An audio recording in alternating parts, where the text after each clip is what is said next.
Hi ಎಲ್ಲರಿಗೂ ನಮಸ್ಕಾರ. ನೀವು ನೋಡ್ತಾ ಇದ್ದೀರಾ ನ್ಯೂಸ್ ಅಂಡ್ ಕರ್ನಾಟಕ. ನಾನು ನಿಮ್ಮ ಮಂಜು ಗೌಡ. ಇವತ್ತು ನನ್ನ ಜೊತೆಗಿದ್ದಾರೆ ರಂಜಿನಿ ರಾಘವನ್. ಇದೇ 3ನೇ ತಾರೀಕು ಕಾಂಗರು ಚಿತ್ರ ರಿಲೀಸ್ ಆಗ್ತದೆ. ಆ ಚಿತ್ರಕ್ಕೆ ಸಂಬಂಧಪಟ್ಟಂತೆ ಒಂದಷ್ಟು ಮಾತುಕತೆನ ಅವ್ರ ಜೊತೆಗೆ ಮಾತಾಡ್ಕೊಂಡು ಹೋಗೋಣ. ಕಾರ್ಯಕ್ರಮಕ್ಕೆ ಸ್ವಾಗತ. Thank you. ಹೇಗಿದ್ದೀರಿ? ಆರಾಮಾಗಿದ್ದೀನಿ. ನೀವು? ನಾನು ಆರಾಮಾಗಿದ್ದೀನಿ. Okay fine. ಕಾಂಗರು ಟ್ರೇಲರ್ನ ನಾನು ನೋಡಿದೆ. ಟ್ರೇಲರ್ ನೋಡಿದಾಗ ಕಾಂಗರು ಈಸ್ ಅಂದರೆ ತುಂಬ ಸಾಫ್ಟ್ ಪ್ರಾಣಿ, ಅದು ಆ ನೇಮ್ ಟೈಟಲ್. ಆದರೆ ಸಿನಿಮಾ ಟ್ರೇಲರ್ ನೋಡಿದಾಗ ನಮಗೆ ಹಾರರು, ಸಸ್ಪೆನ್ಸು, ಥ್ರಿಲ್ಲರು ಎಲ್ಲ ಇದೆ. ಏನು ಕಾಂಗೂರಿಗೂ ನಿಮ್ಮ ಚಿತ್ರದ ಕಥೆಗೂ ಏನು ಲಿಂಕ್ ಅಂತ? ರೇರ್ ಕಾಂಬಿನೇಷನ್ ಅನಿಸ್ತು ಅಲ್ವಾ? ಒಟ್ಟು ಒಂದು ಇಂಟ್ರೆಸ್ಟ್ ಕ್ರಿಯೇಟ್ ಆಯ್ತು, ಅದಕ್ಕೋಸ್ಕರ ಇಟ್ಟಿದೀವಿ. ಬಟ್ ಪೂರ್ತಿ ಡೀಟೇಲ್ಸ್ ಗೊತ್ತಾಗ್ಬೇಕು ಅಂದ್ರೆ ಸಿನಿಮಾ ನೋಡ್ಬೇಕು. ಕ್ಯಾಂಗರು ಸಾಫ್ಟ್ ಪ್ರಾಣಿ ಹೌದು, ಆದ್ರೆ ತುಂಬಾ ವೈಲೆಂಟ್ ಕೂಡ. ಆಸ್ಟ್ರೇಲಿಯನ್ ಗವರ್ಮೆಂಟ್ ರೀಸೆಂಟ್ಲಿ ನಾನೊಂದು ಇನ್ಫಾರ್ಮೇಶನ್ ನೋಡಿದ್ದು, ಅದು ಆಸ್ಟ್ರೇಲಿಯನ್ ನ್ಯಾಷನಲ್ ಅನಿಮಲ್ ಆದ್ರೂ ಕೂಡ ಅದಕ್ಕೆ ಹಂಟ್ ಮಾಡಕ್ಕೆ ಈಗ ಬಿಟ್ಟಿದ್ದಾರೆ. ಯಾಕಂದ್ರೆ ಅಷ್ಟು ಪಾಪ್ಯುಲೇಷನ್ ಆಗಿದೆ, ಅದು ಬೇರೆಯವರಿಗೆಲ್ಲ ತೊಂದರೆ ಕೊಡ್ತಾ ಇದೆ ಅಂತ. ಅಂದ್ರೆ ತುಂಬಾ ವೈಲೆಂಟ್ ಅನಿಮಲ್ ಕೂಡ. ಸೊ ಕ್ಯಾಂಗರು ತನ್ನ ಮರಿನ ಕಾಪಾಡ್ಕೊಳ್ಳೋದ್ರಲ್ಲಿ it becomes more violent. So ಆ ಒಂದು ವಿಷಯದಲ್ಲಿ ನಮ್ಮ ಸಿನಿಮಾ ಕತೆಗೆ ರಿಲೇಷನ್ ಇದೆ ಅಂತ ಹೇಳ್ಬೋದು. Okay okay. ಈ ಕಾಂಗರು ಚಿತ್ರಕ್ಕೆ ನಿಮ್ಮ ಆಯ್ಕೆ ಪ್ರಕ್ರಿಯೆ ಹೇಗೆ ನಡೀತದೆ? ಹೇಗೆ ಕತೆ ಬಂದು ಹೇಳಿದಾಗ ಈ ತರದ ಸ್ಟೋರಿ ಅಂತಂದಾಗ ಆ ಕತೆ ಕೇಳಿದ್ರೆ ಅಂಡ್ ದೆನ್ ಟೈಟಲ್ ನೋಡಿದ್ರೆ ನಿಮ್ಗೆ ನನಗೆ ಹೆಂಗ ಅನ್ಸಿತ್ತು? ಮೋಸ್ಟ್ಲಿ ಫಸ್ಟ್ ಟೈಮ್ ನಿಮ್ಗೂ ಹಂಗೆ ಅನ್ಸುತ್ತೆ. ನಾನ್ ಕ್ಯಾಸ್ಟ್ ಆದಾಗ ಇನ್ನು ಕತೆಗೆ ಟೈಟಲ್ ಇನ್ನೂ ಫೈನಲ್ ಆಗಿರ್ಲಿಲ್ಲ, ಇನ್ನು ಹುಡುಕ್ತಾ ಇದ್ರು. ನಾನು ಕೂಡ ಒಂದೆರಡು ಏನೋ ಮಾತಾಡ್ಕೊಂಡು ಆಪ್ಷನ್ಸ್ ಕೊಡ್ತಾ ಇದ್ದೆ. ನನ್ನ ಆಯ್ಕೆ ಮೋಸ್ಟ್ಲಿ ಅವರು ಡೈರೆಕ್ಟರ್ ನಾನೇ ಇದಕ್ಕೆ ಸೂಟ್ ಆಗ್ತೀನಿ ಅಂತ ಅನ್ಸಿತ್ತು. ಸೊ ಅದ್ರ ಪ್ರಾಸೆಸ್ ನಂಗೆ ಅಷ್ಟಾಗಿ ಗೊತ್ತಿಲ್ಲ. ಬಟ್ ನೀವೇ ಈ ಪಾತ್ರ ಚೆನ್ನಾಗಿ ಸೂಟ್ ಆಗ್ತೀರಾ ಅಂತ ಅಷ್ಟು ಹೇಳ್ತಾ ಇದ್ರು. ಮೇ ಬಿ ಅವ್ರ ಫ್ಯಾಮಿಲಿನಲ್ಲಿ ಫ್ರೆಂಡ್ಸ್ ಎಲ್ಲ ಸಜೆಸ್ಟ್ ಮಾಡಿದ್ರು ಅನ್ಸತ್ತೆ, ನನಗೆ ಗೊತ್ತಿರೋ ಇನ್ಫಾರ್ಮೇಶನ್ ಅಷ್ಟು. ಅಂದ್ರೆ ಹೊಸ ಟೀಮ್ ಕಾಂಟ್ಯಾಕ್ಟ್ ಮಾಡಿದಾಗ ಜಸ್ಟ್ ಕ್ಯೂರಿಯಾಸಿಟಿಲಿ ಕತೆ ಕೇಳಿದ್ ನಾನು. ಬಟ್ ಅವ್ರು ಆನಿಮೇಟೆಡ್ ವಿಡಿಯೋ ತೋರಿಸಿದ್ರು, ಇಡೀ ಸಿನಿಮಾ ಆನಿಮೇಷನ್ ಅಲ್ಲಿ ತೋರಿಸಿದ್ರು. ಆ ಪ್ರಿಪರೇಷನ್, ಆ ಕ್ಲಾರಿಟಿ ನಂಗೆ ತುಂಬಾ ಇಷ್ಟ ಆಯ್ತು. ಅಂಡ್ ಆಫ್ ಕೋರ್ಸ್ ಈ ಸಿನಿಮಾ ಕಾಸ್ಟಿಂಗ್, ಟೆಕ್ನಿಷಿಯನ್ಸ್, ಕತೆ, ಆಮೇಲೆ ಆ ಥ್ರಿಲ್ ಎಲಿಮೆಂಟ್, ನನ್ನ ಪಾತ್ರಕ್ಕಿರೋ ಸ್ಕೋಪು ಪ್ರತಿಯೊಂದು ನನಗೆ ಇಷ್ಟ ಆಗಿ ಈ ಸಿನಿಮಾ ಒಪ್ಕೊಂಡಿತ್ತು. ಓಕೆ. ಇನ್ನು ಹೊಸ ಟೀಮ್, ಬಟ್ ನೀವು ಆದಿತ್ಯ ಸರ್ ಅಂತ ಬಂದ್ರೆ ಇಬ್ರು ಸೀನಿಯರ್ಸ್. ಅವರು ಆದಿತ್ಯ ಅವರು ನಿಮ್ಗಿಂತ ಸೀನಿಯರ್, ಅಂಡ್ ನೀವು ಕೂಡ ಸೀನಿಯರ್. ಹೊಸ ಟೀಮ್ ಜೊತೆ ಕೆಲಸ ಮಾಡಿದ ಅನುಭವ ಹೇಗಿತ್ತು? ಅಂಡ್ ಈ ಟೀಮ್ ನ ಇಷ್ಟೊಂದು ಟ್ರಸ್ಟ್ ಮಾಡೋದಕ್ಕೆ ಕಾರಣ? ಆದಿತ್ಯ ಸರ್ ಡೆಫಿನೆಟ್ಲಿ ಸೀನಿಯರ್, ನನ್ನನ್ನು ಸೀನಿಯರ್ ಅಂತ ಈ ಟೀಮ್ ಅಲ್ಲಿ ಎಲ್ಲ ಹೊಸಬರು, ಹೊಸ ಟೀಮ್ ಆಗಿರೋದು. ಅಂದ್ರೆ ನಂಗೆ ಹೇಳ್ದಂಗೆ ಆನಿಮೇಟೆಡ್ ಮೂವಿ ನೋಡಿದ ತಕ್ಷಣ ನನ್ಗೆ ಅವ್ರಿಗೆ ಏನ್ ಬೇಕಂತ ಕ್ಲಾರಿಟಿ ಸಿಕ್ಬಿಟ್ಟಿತ್ತು. ನನಗೆ ಅವ್ರಿಗೆ ಗೊತ್ತಿತ್ತು ಈ ಸಿನಿಮಾ ಏನ್ ಮಾಡ್ಬೇಕು ಅಂತ. ಮತ್ತೆ ಕೋವಿಡ್ ಟೈಮಲ್ಲಿ ಬರ್ತಿರೋ ಕತೆ ಇದು. ಅದಾದ್ಮೇಲಿಂದ ಸಾಕಷ್ಟು ಕೆಲಸ ಆಗಿದೆ ಈ ಕತೆ ಮೇಲೆ. ಸೊ ಹೊಸಬ್ರು ಅಂತ ಏನ್ ಅನ್ನಿಸ್ಲಿಲ್ಲ. ಏನೋ ಪ್ರತಿ ಕತೆಗೂ ಅದ್ರ ಟ್ರೀಟ್ಮೆಂಟ್ ಹೊಸದೇನೆ, ಅದೇ ಹಳೆ ಟೆಕ್ನಿಷಿಯನ್ಗಾಗಿದ್ರು ಕೂಡ. ಹೌ ವೆಲ್ ದೇ ಪ್ರಿಪೇರ್ಡ್ ಅನ್ನೋದು ಇಂಪಾರ್ಟೆಂಟ್ ಆಗುತ್ತೆ. ಎಷ್ಟೇ ಸಿನಿಮಾ ಮಾಡಿದ್ರು ಹೊಸ ಸಿನಿಮಾ ಹೊಸದೇನೆ ಆಗಿರುತ್ತೆ ಅನ್ಸುತ್ತೆ. ಸೊ ಇವರು ಈ ಕತೆಗೆ ತುಂಬಾ ತಯಾರಿ ಮಾಡ್ಕೊಂಡಿದ್ರಿಂದ ನಮಗೆ ಹೊಸದಾಗಿತ್ತು ಅಂತ ಅನ್ಸುತ್ತೆ. ರಂಜಿನಿ ಅವರು ಆಕ್ಚುಲಿ ಒಂದ್ ಸಿನಿಮಾ ಒಪ್ಕೋಬೇಕಾದ್ರೆ ಏನ್ ನೋಡ್ತಾರೆ? ಕತೆ ನೋಡ್ತಾರ, ಅಥವಾ ಟೀಮ್ ನೋಡ್ತಾರ, ಹೀರೋ ನೋಡ್ತಾರ, ಅಥವಾ ದುಡ್ಡು ನೋಡ್ತಾರ? ಆಕ್ಚುಲಿ ಎಲ್ಲ ನೋಡ್ಬೇಕಾಗುತ್ತೆ. ದುಡ್ಡು ಲಾಸ್ಟ್, ಬಿಕಾಸ್ ನಾವು ಫಸ್ಟ್ ಇಲ್ಲಿ ಎಸ್ಟಾಬ್ಲಿಷ್ ಆಗ್ಬೇಕು. ಬಟ್ ಅದಕ್ಕೊಂದು ಗೌರವಧನ ಅಂತ ಇರತ್ತೆ ಹಂಗೆ. ಬಟ್ ನಾನೊಂದು ಸಿನಿಮಾನ ಇಷ್ಟಪಟ್ಟು ಫ್ರೀ ಆಗಿ ಮಾಡಿದ್ದು ಇದೆ, ಆ ತರದ್ದು ಇದೆ. ಸೊ ಅದರ್ವೈಸ್ ಈ 3 ಪಾಯಿಂಟ್ಸ್ ಇಂಪಾರ್ಟೆಂಟ್ ಆಗುತ್ತೆ. ಕತೆ ಚೆನ್ನಾಗಿರ್ಬೇಕು, ಕತೆ ಒಂದೇ ಸಾಲಲ್ಲ, ಅದನ್ನ ಹೆಂಗೆ ಎಕ್ಸಿಕ್ಯೂಟ್ ಮಾಡ್ತಾರೆ, ಅದನ್ನ ಹೆಂಗೆ ರೀಚ್ ಮಾಡಿಸ್ತಾರೆ, ಮತ್ತೆ ಆ ಕತೆಗೆ ಯಾರ್ಯಾರು ಆಕ್ಟ್ ಮಾಡಿದಾಗ ಅದಕ್ಕೆ ಒಂದು ಅಥೆಂಟಿಸಿಟಿ ಬರುತ್ತೆ, ಬಿಲೀವಬಲ್ ಆಗುತ್ತೆ. ಇದೆಲ್ಲವೂ ಇಂಪಾರ್ಟೆಂಟ್ ಆಗುತ್ತೆ. I think it's a package. ಆದ್ರೂ ಯಾವ್ದೋ ಎಲ್ಲ ಕಡಿಮೆ ಆಗಿದ್ರು ಪರವಾಗಿಲ್ಲ, ಇದಕ್ಕೋಸ್ಕರ ಮಾಡ್ತೀನಿ ಅಂದ್ರೆ ಸ್ಕ್ರಿಪ್ಟ್ ಅಂಡ್ ಕ್ಯಾರೆಕ್ಟರ್ ಅನ್ಸುತ್ತೆ. ನೀವು ಹೇಳಿದ ಎಲ್ಲಾ ಅಂಶಗಳು ಈ ಚಿತ್ರದಲ್ಲಿ ಡೆಫಿನೆಟ್ಲಿ ಇದು ಕ್ಲಿಕ್ ಮಾಡ್ಕೊಂಡು ಹೇಳಿದ್ರೆ ಹೆಂಗೆ ಪ್ರಯಾರಿಟಿ P1 ಆತರ. I think first subject, secondly ನನ್ನ character, third casting, and casting and technicians will come in the same priority. ಅಷ್ಟೇ ಅನ್ಸುತ್ತೆ. And then money. ಹೆಂಗ್ ವರ್ಕ್ ಆಗಿದೆ ಎಲ್ಲ? ಹೆಂಗ್ ವರ್ಕ್ ಆಗಿದೆ ಎಲ್ಲ? absolutely I was surprised. ನಾನು ಸಿನಿಮಾ ನೋಡಿದ್ದೀನಿ, ಆಡಿಯನ್ಸ್ ಆಗಿ ಹೇಳ್ಬೇಕು ಅಂದ್ರೂ ಕೂಡ ನನಗೆ ಇಡೀ ಕತೆ ಗೊತ್ತಿತ್ತು. ಆನಿಮೇಟೆಡ್ ಸಿನಿಮಾ ನೋಡಿದ್ರು ಕೂಡ ಈ ಸಿನಿಮಾನ ಫೈನಲ್ ವರ್ಷನ್ ನೋಡ್ತಾ ಇರುವಾಗ ನನ್ಗೆ ಅಷ್ಟೇ ಕ್ಯೂರಿಯಾಸಿಟಿ ಹಾಗೆ ಉಳ್ಕೊಂಡಿತ್ತು. ಸೊ ಡೆಫಿನೆಟ್ಲಿ ನಾವು ಜನಗಳನ್ನ ಥ್ರಿಲ್ ಮಾಡೋದ್ರಲ್ಲಿ ಜೊತೆಗೆ ಇದೊಂದು rare combination. It is a sentimental thriller. ಈ ಸಿನಿಮಾ ಬರೀ ಒಂದು ಸಸ್ಪೆನ್ಸ್ ಹಿಂದೆ ಹೋಗ್ದೇನೆ ಡೆಫಿನೆಟ್ಲಿ ಒಂದು ಆ ಸೆಂಟಿಮೆಂಟ್ ಅಂಶ ಒಂದು ಸಿನಿಮಾ ಕೊನೆಯಲ್ಲಿ ಕಣ್ಣೀರ್ ತರ್ಸತ್ತೆ ಅಂತ ನಾನು ನಂಬಿದ್ದೇನೆ. Okay okay. As A audience ಆಗಿ ನೀವು ನೋಡಿದ್ದೀರ ಅಂತ ಅನ್ಕೊಳ್ಳೋಣ. ಈ ಸಿನಿಮಾ ಜನಕ್ಕೆ ಯಾರೆಲ್ಲ ಆಂಗಲ್ ನಲ್ಲಿ ಇಷ್ಟ ಆಗ್ಬೋದು? ಐ ಥಿಂಕ್ ಐ ಆನ್ಸರ್ಡ್ ಇವಾಗ. ಒಂದು ಥ್ರಿಲ್ಲಿಂಗ್, ಯಾರ್ಯಾರು ಸಸ್ಪೆನ್ಸ್ ಥ್ರಿಲ್ಲರ್ ಮೂವಿ ಅಥವಾ ಹಾರರ್, ಇದ್ರಲ್ಲಿ ಸ್ವಲ್ಪ ಹಾರರ್ ಎಲಿಮೆಂಟು ಬರುತ್ತೆ, ಹಾರರ್ ಅಥವಾ ಥ್ರಿಲ್ಲಿಂಗ್ ಎಲಿಮೆಂಟ್, ಇದ್ರ ಜೊತೆಗೆ ಫ್ಯಾಮಿಲಿ ಜೊತೆ ಕೂತ್ಕೊಂಡು ನೋಡುವಂತ ಸಿನಿಮಾ ಇದು. ಇಟ್ಸ್ ನಾಟ್, ಕೆಲವೊಂದು ಸಿನಿಮಾಗಳು ಏನಾಗುತ್ತೆ ತುಂಬಾ ಹೆದರಿಕೆ ಆಗುತ್ತೆ, ಮಕ್ಕಳೆಲ್ಲ ನೋಡಕ್ಕಾಗಲ್ಲ ಅಥವಾ ಹಿಂಗೆಲ್ಲ ಇರುತ್ತಲ್ಲ, ಈ ಕತೆ ಅಥವಾ ಎ ರೇಟೆಡ್ ತರ ಬಂದ್ಬಿಡುತ್ತೆ ಥ್ರಿಲ್ಲರ್ ಅಂತ ಹೋಗ್ಬಿಟ್ಟು. ಇದು ಯಾವ್ದು ಅಲ್ಲದೆ it's a nice blend of sentiment and thrill, family drama ಈ ತರದ್ದು ಬರುತ್ತೆ. ಹಂಗಾಗಿ ಒಂಥರ ಕಿಡ್ಸ್ ಫ್ರೆಂಡ್ಲಿ, ಫ್ಯಾಮಿಲಿ ಫ್ರೆಂಡ್ಲಿ ಅಂತ ಹೇಳ್ಬೋದು. ಓಕೆ. ನಾನು ಈ ಕ್ವಶನ್ ಯಾಕೆ ಕೇಳಿದೆ ಅಂತಂದ್ರೆ, ಸಾಕಷ್ಟು ಇಂಟರ್ವ್ಯೂಗಳನ್ನ ಮಾಡ್ತೀನಿ. ಇಂಟರ್ವ್ಯೂಗಳನ್ನ ಮಾಡಿದಾಗ ಏನು ಈ ಸಿನಿಮಾದಲ್ಲಿ ಏನಿದೆ, ಏನ್ ಪಾತ್ರ ಅಂತೆಲ್ಲ ಹೇಳಿದಾಗ, ಸಿನಿಮಾದಲ್ಲಿ ಒಬ್ರು ಸೂಪರ್ ಸ್ಟಾರ್ ಇರ್ತಾರೆ, ಓಕೆ ಇವಿದ್ರೆ ನಾನು ಒಪ್ಕೊಂಡ್ಬಿಟ್ಟೆ, ಅದಕ್ಕೋಸ್ಕರ ಮಾಡ್ಬಿಟ್ಟೆ, ಆ ತರದ್ದು ತುಂಬಾ ಚಿತ್ರಗಳು ಸೋತಿರೋದು ಕೂಡ ಇದೆ. ಆದ್ರೆ ಈ ತರದ್ದು ಒಂದಷ್ಟು ಇಂಟರ್ವ್ಯೂಗಳನ್ನ ನೋಡ್ಕೊಂಡಾಗ ನೀವು ನಿಮ್ ಪಾತ್ರದ ಬಗ್ಗೆ ಎಕ್ಸ್ಪ್ಲೈನ್ ಮಾಡಿದಾಗ ಅದು ಜನರಿಗೆ ಕ್ಯೂರಿಯಸ್ ಅಂತ ಅನ್ಸಿದ್ರೆ ಥಿಯೇಟರ್ ಬರ್ತಾರೆ ಅಂತ. ಹೌದು ಹೌದು ಹೌದು. ಈಗ ಟ್ರೈಲರ್ ಟೀಸರ್ ಎಲ್ಲ ಆಲ್ಮೋಸ್ಟ್ ಐ ವಾಸ್ ಸರ್ಪ್ರೈಸ್. ನಾನು ಟ್ರೈಲರ್ ಕಂಟೆಂಟ್ ಟ್ರೈಲರ್ ಅಂತ ಫಸ್ಟ್ ಬಿಟ್ಟಿದ್ವಿ, ಅದು 3 days 4 daysಗೆ 1 million ರೀಚ್ ಆಯ್ತು. ಈಗ 3 ದಿನದ ಹಿಂದೆ ಟ್ರೈಲರ್ ಬಿಟ್ಟಿದೀವಿ. ಐ ಥಿಂಕ್ ಇಟ್ಸ್ 1.7 M ಇವಾಗ ಕೂತ್ಕೊಂಡು ನಾನು ಯೂಟ್ಯೂಬ್ ನೋಡಿದಾಗ ಇಷ್ಟು ಇಷ್ಟ ಆಗ್ತಾ ಇದೆ ಜನಕ್ಕೆ. ಅದರಲ್ಲೇ ಒಂದು ಹೋಪ್ ಬರ್ತಾ ಇದೆ, ಇಲ್ಲ ಇದೇನೋ ಬೇರೆ ತರ ಇದೆ ಅಂತ. ಆಮೇಲೆ ಫಸ್ಟ್ ಟೈಮ್ ನಾನು ಒಂದು ಪ್ರೆಗ್ನೆಂಟ್ ರೋಲ್ ಮಾಡ್ತಾ ಇದ್ದೀನಿ. ಸೊ ಸಾಕಷ್ಟು ಎಕ್ಸ್ ಫ್ಯಾಕ್ಟರ್ಸ್ ಇದೆ ಈ ಸಿನಿಮಾದಲ್ಲಿ. ಓಕೆ. ಇನ್ನು ರಂಜಿನಿ ಅವರು ಗ್ರಾಫ್ ನೋಡ್ತಾ ಬಂದ್ರೆ ಡೇ ಬೈ ಫಸ್ಟ್ ಆಕ್ಟಿಂಗಿಗೆ ಬರ್ತೀರಾ, ಅದಾದ್ಮೇಲೆ ರೈಟಿಂಗು, ಡೈರೆಕ್ಷನ್ ಎಲ್ಲ ಬುಕ್ ಬರೀತೀರಾ, ಏನು ಎಲ್ಲ ಒಂಥರ ಡಿಫ್ರೆಂಟ್ ಆಗಿ ಎಲ್ಲ ಪ್ಲಾಟ್ಫಾರ್ಮ್ಗೂ ಎಂಟ್ರಿ ಕೊಡ್ತಾ ಇದ್ದಾರೆ. ಹೆಂಗೆ ಇದು? ನನ್ನ ಆಸಕ್ತಿನೇ ಅನ್ಸುತ್ತೆ. First I am very much interested. ನಾನು ಯಾವ ಫೀಲ್ಡ್ ಅಲ್ಲಿ ಇರ್ತೀನೋ ಅದರದ್ದು ಒಂದು 360 ಡಿಗ್ರಿ ಅರ್ಥ ಮಾಡ್ಕೋಬೇಕು, ಅದನ್ನ ಕಲಿಬೇಕು ಅಂತ. ಅದು ನನ್ಗೆ ತುಂಬಾ ಥ್ರಿಲ್ ಕೊಡುತ್ತೆ. ಒಂದೇ ವಿಷಯನ ತುಂಬಾ ದಿನ ಮಾಡಕ್ ಬೋರ್ ಆಗುತ್ತೆ ನನಗೆ. ಅಂದ್ರೆ ಅದಕ್ಕೊಂದು ಲಿಮಿಟ್ ಆಗೋಗುತ್ತೆ, ಅಲ್ಲಿಗೆ ನಿಂತೋಗುತ್ತೆ ಅನ್ನೋದು. ಮತ್ತೆ ಅದು ನನ್ನ ಬಾಲ್ಯದಿಂದಲೇ ಇದೆ ಅಂತ ಅನ್ಸುತ್ತೆ ನನಗೆ.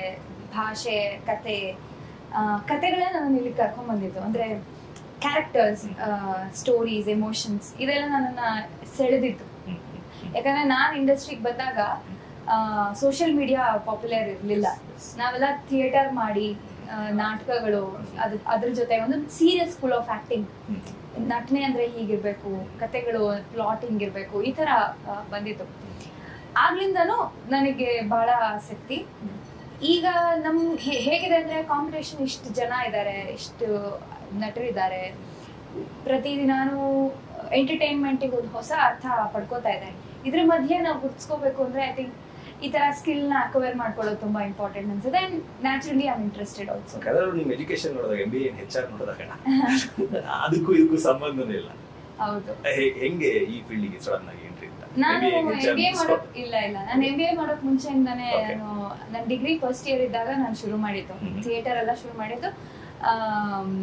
ಡಿಗ್ರಿ ಫಸ್ಟ್ ಇಯರ್ ಇಂದ ಸೀರಿಯಲ್ ಕೂಡ ಸೈಮಲ್ಟೇನಿಯಸ್ಲಿ ಶುರು ಆಯ್ತು.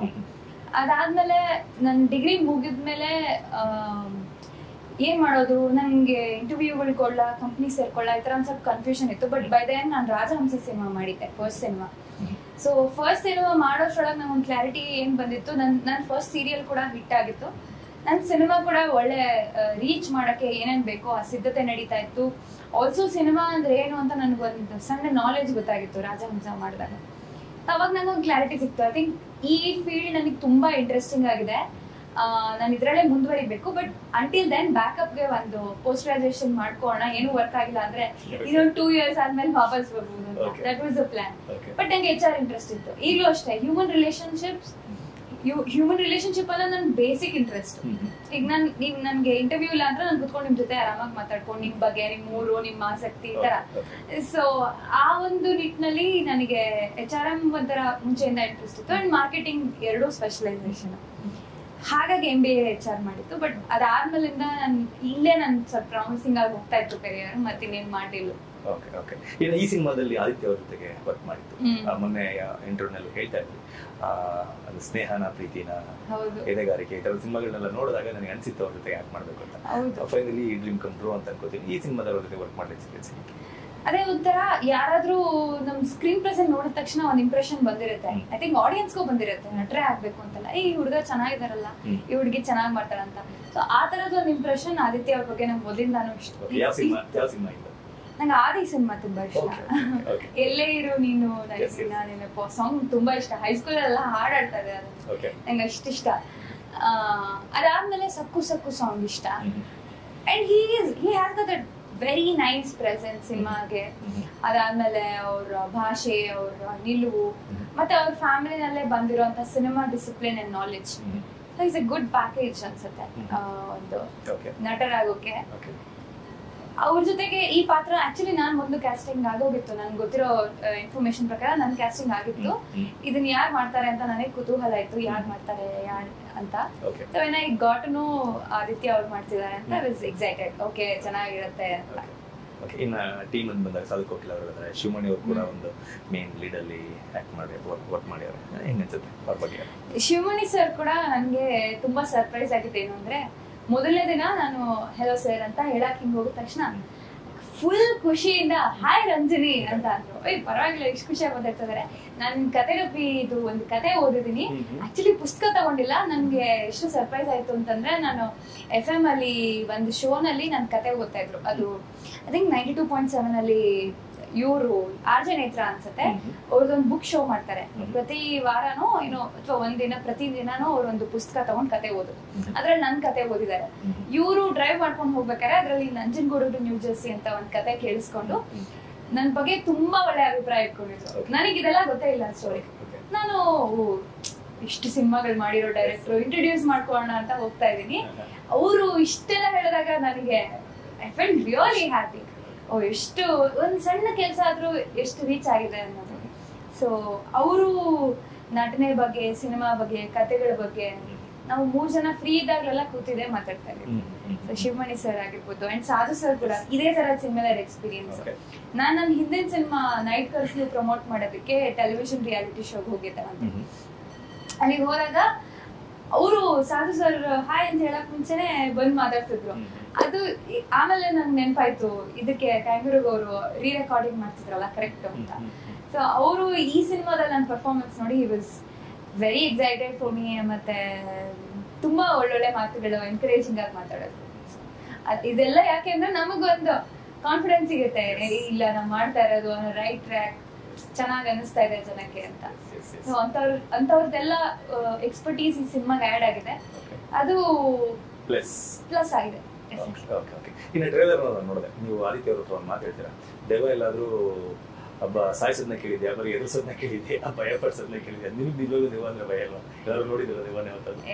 ನನ್ಗೆ ಚಿಕ್ಕ ವಯಸ್ಸಲ್ಲೆಲ್ಲ ಅದೊಂದು ಕ್ರೇಜ್ ಇರ್ತಾ ಇತ್ತು ಗೊತ್ತಾ, ಸುಮ್ನೆ ಹೇಳ್ಕೊಳ್ಳೋದು ತಲಹರಟೆ ಹೇಳ್ತಾರ ಕೂತ್ಕೊಂಡ್ಬಿಟ್ಟು ಇದ್ ನಾನ್ ದೇವದ ಎಕ್ಸ್ಪೀರಿಯನ್ಸ್, ಒಬ್ರು ಹೇಳಿದ್ರೆ ಇನ್ನೊಬ್ರು ಶುರು ಮಾಡೋದು. ಆ ತರದ್ ನಾನು ಮಾಡಿದೀನಿ, ನಾನು ನೋಡಿದೀನಿ. ನನಗೆ ಹಿಂಗಾಗಿತ್ತು, ಒಂದು ಸೈನ್ ಮಲ್ಕೊಂಡಿದ್ದು NCC ಕ್ಯಾಂಪ್ ಅಲ್ಲಿ ಆಗಿತ್ತು. ಬಟ್ ಇವಾಗ ಅದನ್ನ ಕೋಇನ್ಸಿಡೆನ್ಸ್ ಅಂತ ಕರಿತೀವಿ. ಅವಾಗ ಎಲ್ಲಾರು ಒಂದ್ ಗ್ರೂಪ್ ಅಲ್ಲಿ ಕುತ್ಕೊಂಡಾಗ ನಾವು NCC ಕ್ಯಾಂಪ್ ಅಲ್ಲಿ ಹಿಂಗಿತ್ತ, ಒಬ್ರು ಮ್ಯಾಮ್ ಸೂಸೈಡ್ ಮಾಡ್ಕೊಂಡಿದ್ರು, ಹೆಸರು ಹೇಳಿದ ತಕ್ಷಣ ಇಡೀ ಬಿಲ್ಡಿಂಗ್ ಅಲ್ಲಿ ಕರೆಂಟ್ ಹೊಟ್ಟೋಯ್ತು. ಅದನ್ನ ಹೇಳದೆ ಒಂದು ಮಜಾ ಅಲ್ವಾ? ಇರೋ ಒಂಚೂರು ಇದನ್ನ ಇಲ್ಲಿ ಹೋಯ್ತು ಅನ್ನೋದ್ ನಾವು ಹುಲಿ ಹೋಯ್ತು ಅನ್ನಂಗೆ ಅದನ್ನ ಹೇಳ್ಕೊಂಡು ದೆವ್ವ ಇದೆ, ಭೂತ ಇದೆ, ಅವ್ರ ಸ್ಟೋರಿ ಇವ್ರ ಸ್ಟೋರಿ ಈ ತರ ಮಜಾ ಮಾಡಿದ್ದಿದೆ. ಬಟ್ ಇವತ್ತು ಅದನ್ನೆಲ್ಲ ನಂಬ್ತೀನಿ ಅನ್ನೋಕ್ಕಾಗಲ್ಲ. ಇಷ್ಟೇ, ಅದೆಲ್ಲ ಏನೋ ಸಣ್ಣ ಪುಟ್ಟದಾಗಿದ್ದನ್ನ ದೊಡ್ಡದ್ ಮಾಡ್ಕೊಂಡಿದ್ದಷ್ಟೇ. ಈಗ್ಲೂ ಅದೇ ಮನಸ್ಥಿತಿ ಯೋಚನೆ ಮಾಡಿದ್ರೆ ಓ ದೆವ್ವ ನೋಡ್ಬಿಟ್ಟಿದೀನಿ, ಅಲ್ಲಿ ಏನೋ ನೆಗೆಟಿವ್ ಎನರ್ಜಿ ಇತ್ತು ಅಂತಾನೆ ಅನ್ಸದೆ. ಯಾಕಂದ್ರೆ ಒಂದ್ ನಮ್ ಸ್ಕೂಲ್ ನಲ್ಲಿ ಒಬ್ರು ಕಂಪ್ಯೂಟರ್ ಟೀಚರ್ ಇದ್ರು, ಮೇದಿನಿ ಮ್ಯಾಮ್ ಅಂತ. ಅವರು ಪಾಪ ಯಾವ್ದೋ ಒಂದ್ ಕಾರಣಕ್ಕೆ ಸೂಸೈಡ್ ಮಾಡ್ಕೊಂಡ್ಬಿಟ್ರು. ಅವರು 1-2 ವರ್ಷನೋ 1 ಇಯರ್ ನಮ್ಗೆ ಕಂಪ್ಯೂಟರ್ ಹೇಳ್ಕೊಟ್ಟಿದ್ರು. ಇದೇ ಕಥೆನ ನಾನು NCC ಕ್ಯಾಂಪ್ ನಲ್ಲಿ ನನ್ ಫ್ರೆಂಡ್ಸ್ಗೆಲ್ಲ ಬೇರೆ ಬೇರೆ NCC ಕ್ಯಾಂಪ್ ಅಂದ್ರೆ ಒಂದೇ ಸ್ಕೂಲ್ ಅವ್ರು ಇರಲ್ಲ, ಬೇರೆ ಬೇರೆ ಕ್ಯಾಂಪ್ ಅವರೆಲ್ಲ ಬಂದಿದ್ರು. ನಾನ್ ಹಿಂಗೆ ಅದೇ ಸ್ಕೂಲ್ ಎಲ್ಲ ಕ್ಯಾಂಪು ಅಲ್ಲೇ ಮಲ್ಕೊಂಡಿದ್ದೀನಿ ನಾನು. ಹಿಂಗೆ ಎಲ್ಲಾರು ಮಲ್ಕೊಂಡಿರ್ಬೇಕಾದ್ರೆ ನಾನು ಅವ್ರದ್ದು ಸ್ಟೋರಿ ಹೇಳ್ತಾ ಇದ್ದೆ. ಅವ್ರ ಸ್ಟೋರಿ ಹೇಳ್ತಾ ಇರುವಾಗ್ಲೇನೆ ಕರ್ರ ಬಾಗಿಲು ಕ್ಲೋಸ್ ಆಗ್ಬಿಟ್ಟು ಇಡೀ ಬಿಲ್ಡಿಂಗ್ ಅಲ್ಲಿ ಕರೆಂಟ್ ಹೊರಟೋಯ್ತು. ಇದು ಈಗ ನಾನು ಇಷ್ಟು ಆರಾಮಾಗಿ ಹೇಳ್ತಾ ಇದ್ದೀನಿ. ನಾನು ಚಿಕ್ಕ ವಯಸ್ಸಲ್ಲಿ ಏನ್ ಡ್ರಾಮ್ಯಾಟಿಕ್ ಅಂದ್ರೆ ಇದನ್ನೇನೆ ಏನೋ ಆಗ್ಬಿಡ್ತು ಅನ್ನೋದು ಹೇಳ್ತಾ ಇದ್ದೆ. ಇದನ್ನ ಇಷ್ಟ ಸಾಕು ನಗು ಬರ್ತಾ ಇದೆ, ರಿಲೇಟ್ ಮಾಡ್ಕೊಳಕ್ ಆಗ್ತಿಲ್ಲ ಇಷ್ಟೇನೆ. ಅದನ್ನೇ ಹೇಳ್ಕೊಂಡು ಇನ್ನೊಂದ್ ದಿವಸ ನಮ್ ಸ್ಕೂಲ್ ಮುಂದೆ ನಿಲ್ಸ್ಬಿಟ್ಟು ಈ ಸ್ಕೂಲಲ್ಲಿ ಹಿಂಗಾಯ್ತು ಅಂತ ಇನ್ನೊಬ್ರು ಯಾರೋ ಫ್ರೆಂಡ್ಗೆ ಈ ಕತೆ ಹೇಳ್ತಾ ಇದೀನಿ. ಕಾರ್ ಸ್ಟಾರ್ಟ್ ಮಾಡಿದ್ರೆ ಕಾರೇ ಸ್ಟಾರ್ಟ್ ಆಗ್ಲಿಲ್ಲ. ಇದು 2 ಇನ್ಸಿಡೆಂಟ್ ಆಗಿದೆ. ಬಟ್ ಇವಾಗ ಅದಕ್ಕೆ ಇದೆಲ್ಲ ಕಂಪ್ಲೀಟ್ಲಿ ಕೋಇನ್ಸಿಡೆನ್ಸ್ ಅಂತ ಅನ್ಕೋತೀನಿ. ಇನ್ನ ಸೀರಿಯಲ್ ನಲ್ಲಿ ಪುಟ್ಟಗೌರಿ ಮದುವೆ ಸೂಪರ್ ಡೂಪರ್ ಹಿಟ್ ಆಗುತ್ತೆ. ಅದಾದ್ಮೇಲೆ ಕನ್ನಡತಿ ಕೂಡ ಆ ಕನ್ನಡತಿ ಕ್ಯಾರೆಕ್ಟರ್ ಇವತ್ತು ಕೂಡ ನಿಮ್ಮನ್ನ ಕನ್ನಡತಿ ರಂಜಿನಿ ರಾಘವನ್ ಅಂತಾನೆ ಕರೀತಾರೆ. ಸೀರಿಯಲ್ ತುಂಬಾ ಚೆನ್ನಾಗಿ ಹೋಗ್ತಿರ್ಬೇಕಾದ್ರೆ ಸಿನಿಮಾಗೆ ಬರ್ಬೇಕು ಅಂತ ಯಾಕೆ ಅನ್ಸುತ್ತೆ? ಅದೇ ಅದು ಗ್ರೋತ್ ಮೈಂಡ್ ಸೆಟ್. ನಾವು ಶುರುನಲ್ಲಿ ಒಂದು 100-200 ಎಪಿಸೋಡ್ ಆಗೋವರೆಗೂ ಆ ಪಾತ್ರದ ಒಂದು ಕ್ರೇಜ್ ಇರುತ್ತೆ. ಈ ಕ್ಯಾರೆಕ್ಟರ್ ಹಿಡಿಯೋದಾಗ್ಲಿ, ಆ ಕ್ಯಾರೆಕ್ಟರ್ ಅಲ್ಲಿ ಬೇರೆ ಬೇರೆ ಎಮೋಷನ್ಸ್ ಮಾಡೋದಾಗ್ಲಿ. ಅಷ್ಟಾಗಿದ ನಂತರ ಕತೆಗಾರರಿಗೂ ಪಾಪ ಏನು ಮಾಡಕ್ಕಾಗಲ್ಲ, ಮೆಗಾ ಸೀರಿಯಲ್ ಅಂತ ಅಲ್ಲಲ್ಲೇ ಸುತ್ತಾ ಇರ್ತಾರೆ. ನಮಗೂ ರಿಪೀಟೆಡ್ ಎಮೋಷನ್ಸ್ ಅನ್ಸ್ಬಿಡತ್ತೆ. ಆಸ್ ಅ ಕರಿಯರ್ ನೋಡಿದಾಗ ಜನ ನಮ್ಮನ್ನ ಆ ಪಾತ್ರಕ್ಕೂ ನಮಗೂ ವ್ಯತ್ಯಾಸವೇ ಗೊತ್ತಾಗದೇ ಇರೋ ನೋಡಕ್ ಶುರು ಮಾಡ್ಬಿಡ್ತಾರೆ. ದಟ್ ಈಸ್ ವೆನ್ ಆ ಐಡೆಂಟಿಟಿ ಕ್ರೈಸಿಸ್, ಆ ಗ್ರೋತ್ ಮೈಂಡ್ ಸೆಟ್ ನಮ್ಗೆ ಒಳಗಡೆಯಿಂದ ಇದ್ ಮಾಡ್ತಾ ಇರುತ್ತೆ. ಏನ್ ಮಾಡ್ತಿದ್ಯಾ ನೀನು, ಒಂದೇ ಪಾತ್ರ ಮಾಡ್ತಿದ್ಯಾ, ಹೋಗಿ ಅದೇ ತರದ್ದು ಎಮೋಷನ್, ಅದೇ ಸೀನು ಇದೆ ಅಂತ ಅದು ಶುರು ಆಯ್ತು ನನಗೆ. ಇದೆಲ್ಲೋ ಒಂದ್ ಕಡೆ ಲಿಮಿಟ್ ಆಗ್ತಾ ಇದೆಯಲ್ಲ ಅಂತ. ಚಿಕ್ಕ ಸರ್ಕಲ್ ಅನ್ಸ್ತಾ ಇದೆ. ಅದ್ ಬಿಟ್ಟು ಏನೋ ಮಾಡಕ್ ಬರ್ತಾ ಇದೆ. ಬಟ್ ಇದನ್ ಮಾಡಕ್ ಅಲ್ವಲ್ಲ ನೀವ್ ಬಂದಿದ್ದಿ ಇಂಡಸ್ಟ್ರಿಗೆ. You have to be very versatile. ಈ ತರದ್ ಒಂದು ಆ ಇನ್ನರ್ ವಾಯ್ಸ್ ಇಂದ ಸಿನಿಮಾ. ಬಟ್ ನಾನು ಅಷ್ಟಾಗಿ ಪ್ರಯತ್ನ ಮಾಡಿಲ್ಲ. ಐ ವಾಸ್ ಲಕ್ಕಿ ಅನ್ಸುತ್ತೆ. ಫಸ್ಟ್ ಸಿನಿಮಾ ಬಂದಾಗ ರಾಜಹಂಸದಲ್ಲಿ ನಾನು ಟಿವಿ ನೋಡ್ಬಿಟ್ಟು, ಐ ಥಿಂಕ್ ಮಜಾ ಟಾಕೀಸ್ ನಲ್ಲಿ ನೋಡ್ಬಿಟ್ಟು ನನ್ನನ್ನ ಸೆಲೆಕ್ಟ್ ಮಾಡ್ಕೊಂಡಿತ್ತು. ಆ ಟೀಮ್ ಕಾಂಟ್ಯಾಕ್ಟ್ ಮಾಡಿತ್ತು.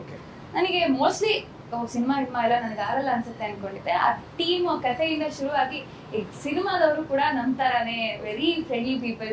ಅವ್ರಿಗೂ ಒಂದು ಪ್ಯಾಷನ್ ಇರುತ್ತೆ, ಒಂದು ಒಳ್ಳೆ ಕತೆ ಹೇಳ್ಬೇಕು ಅಂತ ಇರುತ್ತೆ. It's just right people and write set of stories ಅನ್ಸುತ್ತೆ ಅಂತ ಆಮೇಲೆ ರಿಯಲೈಸ್ ಆಯ್ತು. ಸಿನಿಮಾ ಕಡೆ ಒಲವು ಜಾಸ್ತಿ ಆಯ್ತು. ಆದ್ರೆ ನನ್ಗೆ ಟೆಲಿವಿಷನ್ ಕೂಡ ಪ್ರಾಮಿಸಿಂಗ್ ಆಗಿದ್ರಿಂದ ಅದ್ರ ಜವಾಬ್ದಾರಿ ಇತ್ತು. ಆ ಕಮಿಟ್ಮೆಂಟ್ಗಳನ್ನ ಮುಗಿಸಿ ಬರ್ಬೇಕಾಯ್ತು. ಅದ್ರ ಜೊತೆಗೆ ಜನಗಳ ಪ್ರೀತಿ ಅದೆಲ್ಲ ಸಿಗ್ತಾ ಹೋಯ್ತು. ಕನ್ನಡತಿ ಮಾಡುವಾಗ್ಲೂ ನನಗೆ ಅದು ತುಂಬಾನೇ ಸ್ಯಾಟಿಸ್ಫ್ಯಾಕ್ಷನ್ ಕೊಟ್ಟಿರೋಂತ ಪ್ರಾಜೆಕ್ಟ್. ಸೊ ಅದ್ರ ಜೊತೆಗೆ ನನಗೆ ಅದು ಇವಾಗ ಒಂದು ಕ್ಯಾರೆಕ್ಟರ್ ಏನಂತ ಗೊತ್ತಾದ್ಮೇಲೆ ಆಕ್ಟರ್ ಜಾಬ್ ತುಂಬಾ ಕಮ್ಮಿ, ಏನು ಇರಲ್ಲ. ನೀಟಾಗಿ ರೆಡಿ ಆಗ್ಬಿಟ್ಟು ಕ್ಯಾಮ್ರಾ ಮುಂದೆ ಹೋಗಿ ನಿಂತ್ಬಿಟ್ರೆ ಇನ್ನೆಲ್ಲ ಆಗ್ಬಿಡತ್ತೆ ಅನ್ನೋ ತರ. ಸೊ ಆ ಸಮಯದಲ್ಲಿ ನನ್ನ ಟೈಮ್ನ ಯಾಕೆ ವೇಸ್ಟ್ ಮಾಡ್ಲಿ ಅಂತ ನನ್ನ ಬರವಣಿಗೆ ಕಡೆ ತೊಡಗಿಸ್ಕೊಂಡು ಪುಸ್ತಕ ಬರೆಯೋಕೆ ಶುರು ಮಾಡಿದೆ. ಅದಕ್ಕೂ ಒಳ್ಳೆ ರೆಸ್ಪಾನ್ಸ್ ಬಂತು. ಹೀಗೆ ಎಲ್ಲರಲ್ಲೂ ಹಿಟ್ ಆಗ್ತಾ ಇದ್ರ step by step just I am fortunate. Okay, ಇನ್ನು ಜನ ನಿಮ್ಮನ್ನ ರಿಸೀವ್ ಮಾಡಿರೋ ರೀತಿ ನೋಡಿದಾಗ ಹೇಗೆ ಫೀಲ್ ಆಗುತ್ತೆ? ಅದೇ ನಾವು ಮಾಡೋ ಕೆಲಸ ಅಲ್ಲಿ ಟ್ರಾನ್ಸ್ಲೇಟ್ ಆಗುತ್ತೆ ಅನ್ಸುತ್ತೆ. ನಾವ್ ಏನೋ ಬೇಕು ಅಂತ ಏನೋ ಅಂದ್ಕೊಳ್ಳಿ ಅಂತ ಮಾಡೋದು ಜನಕ್ಕೆ ಗೊತ್ತಾಗುತ್ತೆ, ಪ್ರಾಮಾಣಿಕವಾಗಿ ಮಾಡೋದು ಜನಕ್ಕೆ ಗೊತ್ತಾಗುತ್ತೆ. This is something I have learned in my journey.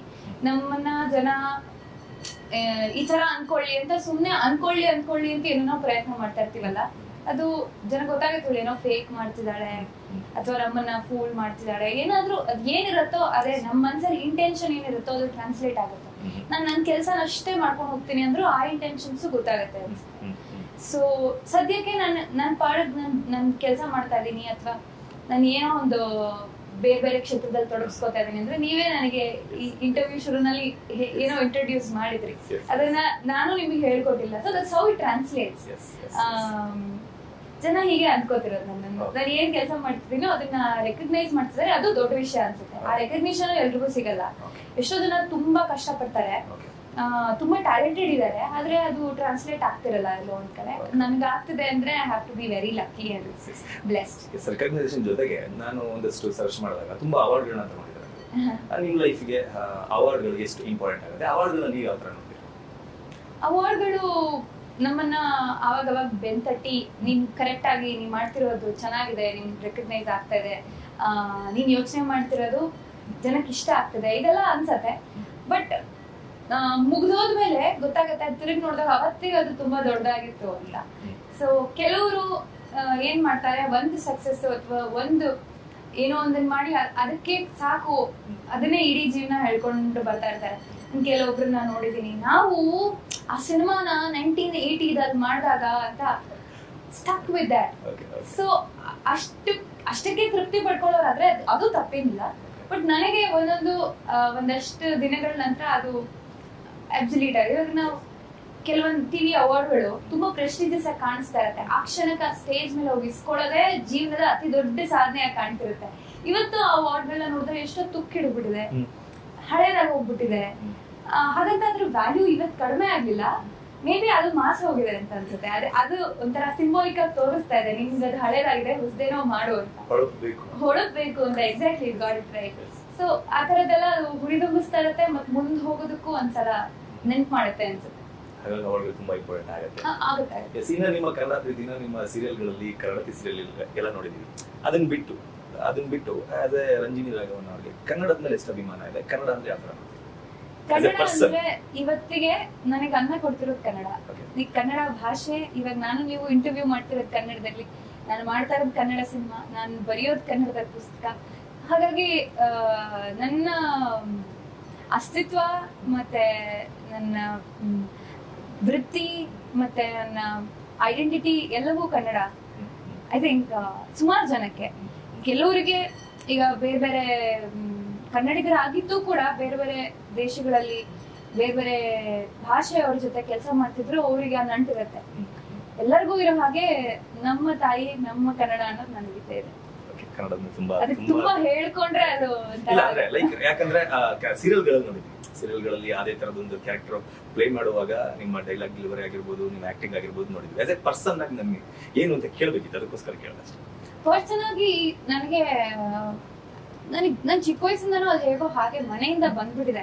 ಈಗ ನಾನು ಒಂದ್ ಹೇಳ್ತೀನಿ, ಬೆಂಗಳೂರು ಅವರು ಅಂದ ತಕ್ಷಣ ಸಿನಿಮಾ ಟಿವಿಲೆಲ್ಲ ಒಂಥರ ಪೋಟ್ರೆ ಮಾಡ್ತಾರೆ, ಬೆಂಗಳೂರು ಕನ್ನಡ ಮಾತಾಡಲ್ಲ. ಅದು ನಾವು ಅಪ್ಪಟ ಬೆಂಗಳೂರಿಗರು, ಮತ್ತೆ ಮನೇಲಿ ನಾವು ಕನ್ನಡನೇ ಮಾತಾಡೋದು, ಅಪ್ಪಟ ಕನ್ನಡಿಗರು. ನಮ್ ಕನ್ನಡ ಮಾತಾಡೋದೇ ಖುಷಿ. ನಾನು ಇಂಗ್ಲಿಷ್ ಮಾತಾಡಿಲ್ಲ ಅಂತ ಸ್ಕೂಲಲ್ಲಿ ಫೈನ್ ಕಟ್ಟಿರೋಳು, 5 ರೂಪಾಯಿ ಗೋಲ್ಕಕ್ ಹಾಕ್ಬೇಕಿತ್ತಲ್ಲ, ಆ ತರ. ಅಂದ್ರೆ ನಾವೆಲ್ಲ ಚಿಕ್ಕವರಿದ್ದಾಗ ನಮ್ ಟೀಚರ್ಸ್ಗೆ ಅರ್ಧಂಬರ್ಧ ಇಂಗ್ಲಿಷ್ ಬರ್ತಾ ಇದ್ದಿದ್ದು.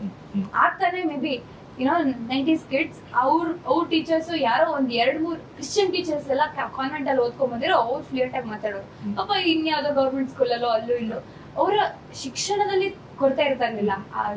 ಇಂಗ್ಲಿಷ್ ಅನ್ನೋದೇ ಒಂದ್ ನಾಲೆಜ್ ಅಂತ ಮಾಡ್ಬಿಡ್ತಾ ಇದ್ರಲ್ಲ, ಒಂದ್ ಭಾಷೆನ ಮೀರಿ ಅದು. ಪಾಪ ಅವರೆಲ್ಲ ಸ್ಟ್ರಗಲ್ ಮಾಡ್ತಾ ಇದ್ರು, ಮ್ಯಾಥ್ಸ್ ನ, ಸೈನ್ಸ್ ನ, ಯಾವ್ದಾದ್ರು ಬೇರೆ ಬೇರೆ ಸಬ್ಜೆಕ್ಟ್ ನ ಇಂಗ್ಲಿಷ್ ನಲ್ಲಿ ಹೇಳಿ ಅಂದ್ರೆ ಅವರು ಪಾಪ ಬಟ್ಲರ್ ಇಂಗ್ಲಿಷ್ ಅಲ್ಲಿ ಮಾತಾಡ್ತಾ ಇದ್ರು. ಅವ್ರು ನೋಡ್ಕೊಂಡು ನಾವು ತಪ್ಪ ಇಂಗ್ಲಿಷ್ ಕಲ್ತ್ಕೋತಾ ಇದ್ವಿ. ಐ ಥಿಂಕ್ ಒಂದ್ PUC ಹಂಗ್ ಬಂದಾಗ ನನಗೆ ಪ್ರಾಪರ್ ಆಗಿ ಇಂಗ್ಲಿಷ್ ಹೇಗೆ ಮಾತಾಡೋದು, ಅದು ಕರೆಕ್ಟ್ ಆಗಿ ವೊಕ್ಯಾಬ್ಯುಲರಿ ಏನು, ಗ್ರಾಮರ್ ಏನು, ಅದ್ ಮಾತಾಡಿದ್ರೆ ಫ್ಲೂಯೆನ್ಸ್ ಆಗಿ ಹೆಂಗ್ ಕಾಣಿಸುತ್ತೆ, ಇದೆಲ್ಲ ನಂಗೆ ತಿಳ್ಕೊಂಡಿದ್ದೆ ಅವಾಗಿಂದ. ಅಲ್ಲಿ ತನಕ ನಾವು ಅರ್ಥಭಾಗ ಅಂತಾನೆ ಮಾತಾಡ್ತಾ ಇದ್ವಿ. ಇವತ್ತಿಗೆ ಅದನ್ನ ನೆನ್ಸ್ಕೊಂಡ್ರೆ, ಲೈಕ್ ನೀವ್ ಹೇಳಿದ್ರಿ ಈಗ 5 ರೂಪೀಸ್ ಗೋಲ್ಕ ಕಟ್ತಾ ಇದೆ, ಫೈನ್ ಕಟ್ತಾ ಇದೆ, ನಾನು ಕನ್ನಡ ಮಾತಾಡಿ ಇಂಗ್ಲಿಷ್ ಮಾತಾಡ್ತಿಲ್ಲ ಅಂತ ಹೇಳ್ಬಿಟ್ಟು ಅಂತ. ಅದನ್ನ ಇವತ್ತಿಗೆ ನೆನ್ಸ್ಕೊಂಡ್ರೆ ಕೋಪ ಬರುತ್ತಾ, ಬೇಜಾರಾಗುತ್ತೆ? ಏನು ಅನ್ಸಲ್ಲ. ಪಾಪ ಸ್ಕೂಲ್ ಅವ್ರದ್ದು ಪ್ರೆಷರ್ ಅದು, ಮಕ್ಕಳಿಗೆಲ್ಲ ಇಂಗ್ಲಿಷ್ ಕಲ್ಸಿ ಅವ್ರು ಹೇಳೋ ತುಂಬಾ ದೊಡ್ಡ ಸಾಧನೆ ಮಾಡ್ಬಿಟ್ಟಿದ್ದಾರೆ ಅಂತ ಹೇಳಿ ಅವ್ರ ಪ್ರಯತ್ನ ಅದು. ನನಗೆ ಅವತ್ತಿನ ಬಗ್ಗೆ ಬೇಜಾರಿಲ್ಲ, ಯಾಕಂದ್ರೆ ನಮ್ಗೆಲ್ಲ ಇಂಗ್ಲಿಷ್ ಕಲಿಯೋದು ಅಗತ್ಯ ಇತ್ತು, ಆಮೇಲೆ ಕಲ್ತ್ರೆ ನಮ್ಗೆ ಉಪಯೋಗ ಆಗ್ಬೇಕಾಗಿತ್ತು. ಇವತ್ತಿನ ಬಗ್ಗೆ ಬೇಜಾರಿದೆ, ಯಾಕಂದ್ರೆ ಮಕ್ಳಿಗೆ ಆಲ್ರೆಡಿ ಇಂಗ್ಲಿಷ್ ಬರ್ತಾ ಇದೆ, ಅವ್ರ ಮನೆಯಲ್ಲಿಂದ ಬರ್ತಾ ಇದೆ, ಅವ್ರ ಸ್ಕೂಲಿಂದ ಬರ್ತಾ ಇದೆ, ಅವ್ರ ಪರಿಸರ, ಸೊಸೈಟಿ ಎಲ್ಲದ್ರಿಂದ ಬರ್ತಾ ಇದೆ. ಆದ್ರೂ ಕನ್ನಡ ಮಾತಾಡೋದಲ್ಲ ಅಂತವ್ರ ಬಗ್ಗೆ ಬೇಜಾರು. ಆತರ ಅಂದ್ರೆ ಆ ಅಭಿಮಾನ ಕಮ್ಮಿ ಆಗ್ಬಾರ್ದು. ನಮಗೆ ಕನ್ನಡ ಎಲ್ಲೋದ್ರೂ ಬಂದೇ ಬರುತ್ತೆ, ನಮ್ಗೆ ಇಂಗ್ಲಿಷೇ ಬರ್ತಾ ಇರ್ಲಿಲ್ಲ ಆತರ. ಪಾಪ ನಮ್ ಟೀಚರ್ಸ್ ಪ್ರಯತ್ನ ಏನ್ ತಪ್ಪಿಲ್ಲ ಅನ್ಸುತ್ತೆ. ಎಷ್ಟೋ ಜನ ಕನ್ನಡ ಬಂದ್ರು ಕನ್ನಡ ಮಾತಾಡದೇ ಇರೋ ನಟಿ ಮನೆಯವರೆಲ್ಲ ಇದನ್ನ ನೋಡಿ ಕಲ್ತ್ಕೊಳ್ಳಿ. ಓಕೆ, ನಾನು ಇನ್ನ ನಿಮ್ಮ ಒಂದು ಪ್ರೊಫೈಲ್ ನ ನೋಡ್ತಾ ಇದ್ದೆ, ಇನ್ಸ್ಟಾಗ್ರಾಮ್ ಪ್ರೊಫೈಲ್ ನ ನೋಡ್ತಾ ಇದ್ದೆ. ಇವತ್ತಿಗೆ ಇನ್ಸ್ಟಾ ಅಂದ್ರೆ ಸೋಷಿಯಲ್ ಮೀಡಿಯಾ ಒಳ್ಳೇದಕ್ಕೂ ಯೂಸ್ ಮಾಡ್ಕೋತಾರೆ, ಕೆಟ್ಟದಕ್ಕೂ ಯೂಸ್ ಮಾಡ್ಕೋತಾರೆ. ಫಾಲೋವರ್ಸ್ಗೋಸ್ಕರ, ಲೈಕ್ಸ್ಗೋಸ್ಕರ ಏನ್ ಬೇಕಿದ್ರು ಮಾಡ್ತಾರೆ. ಅದನ್ನ ನೀವು ಕೂಡ ನೋಡಿರ್ತೀವಿ, ನಾನು ನೋಡಿರ್ತೀನಿ, ನೀವು ನೋಡಿರ್ತೀವಿ. ಅದೇ ನಿಮ್ ಪ್ರೊಫೈಲ್ ನೋಡಿದಾಗ ನಾನು ಕ್ಲೀನ್ ಅಂಡ್ ಕ್ರಿಸ್ಟಲ್ ಆಗಿದೆ. ಹೆಂಗ ಅದ್ರ ಜೊತೆಗೆ 1 ಮಿಲಿಯನ್ಗೂ ಅಧಿಕ ಫಾಲೋವರ್ಸ್ ಇದ್ದಾರೆ, ಹೆಂಗ್ ಸಾಧ್ಯ? ಅಂದ್ರೆ ನೀವು ಫಾಲೋವರ್ಸ್ ನ ಜಾಸ್ತಿ ಮಾಡ್ಕೋಬೇಕು ಅಂತ ಬೇರೆ ಅಂದ್ರೆ ಬ್ಯಾಡ್ ಇನ್ಫ್ಲೂಯೆನ್ಸ್ ಮಾಡಿಲ್ಲ ನೀವು. ನನ್ನ ಪ್ರೊಫೈಲ್ ನಾನು ನೀಟಾಗಿ ಫುಲ್ ನೋಡಿದೆ, ಅದು ಕೂಡ ಒಂದು ಅಚೀವ್ ಅಂತ ಅನ್ಸುತ್ತೆ. ಇಲ್ಲ, ಈ ತರದ ರೆಕಗ್ನಿಷನ್ ನೋಡಿ, ಇದು ಅವಾರ್ಡ್ ಇಲ್ಲದೆ ಇರ್ಬೋದು, this is definitely a recognition, ಖುಷಿ ಆಗುತ್ತೆ. Social media was not a plan ನನಗೆ.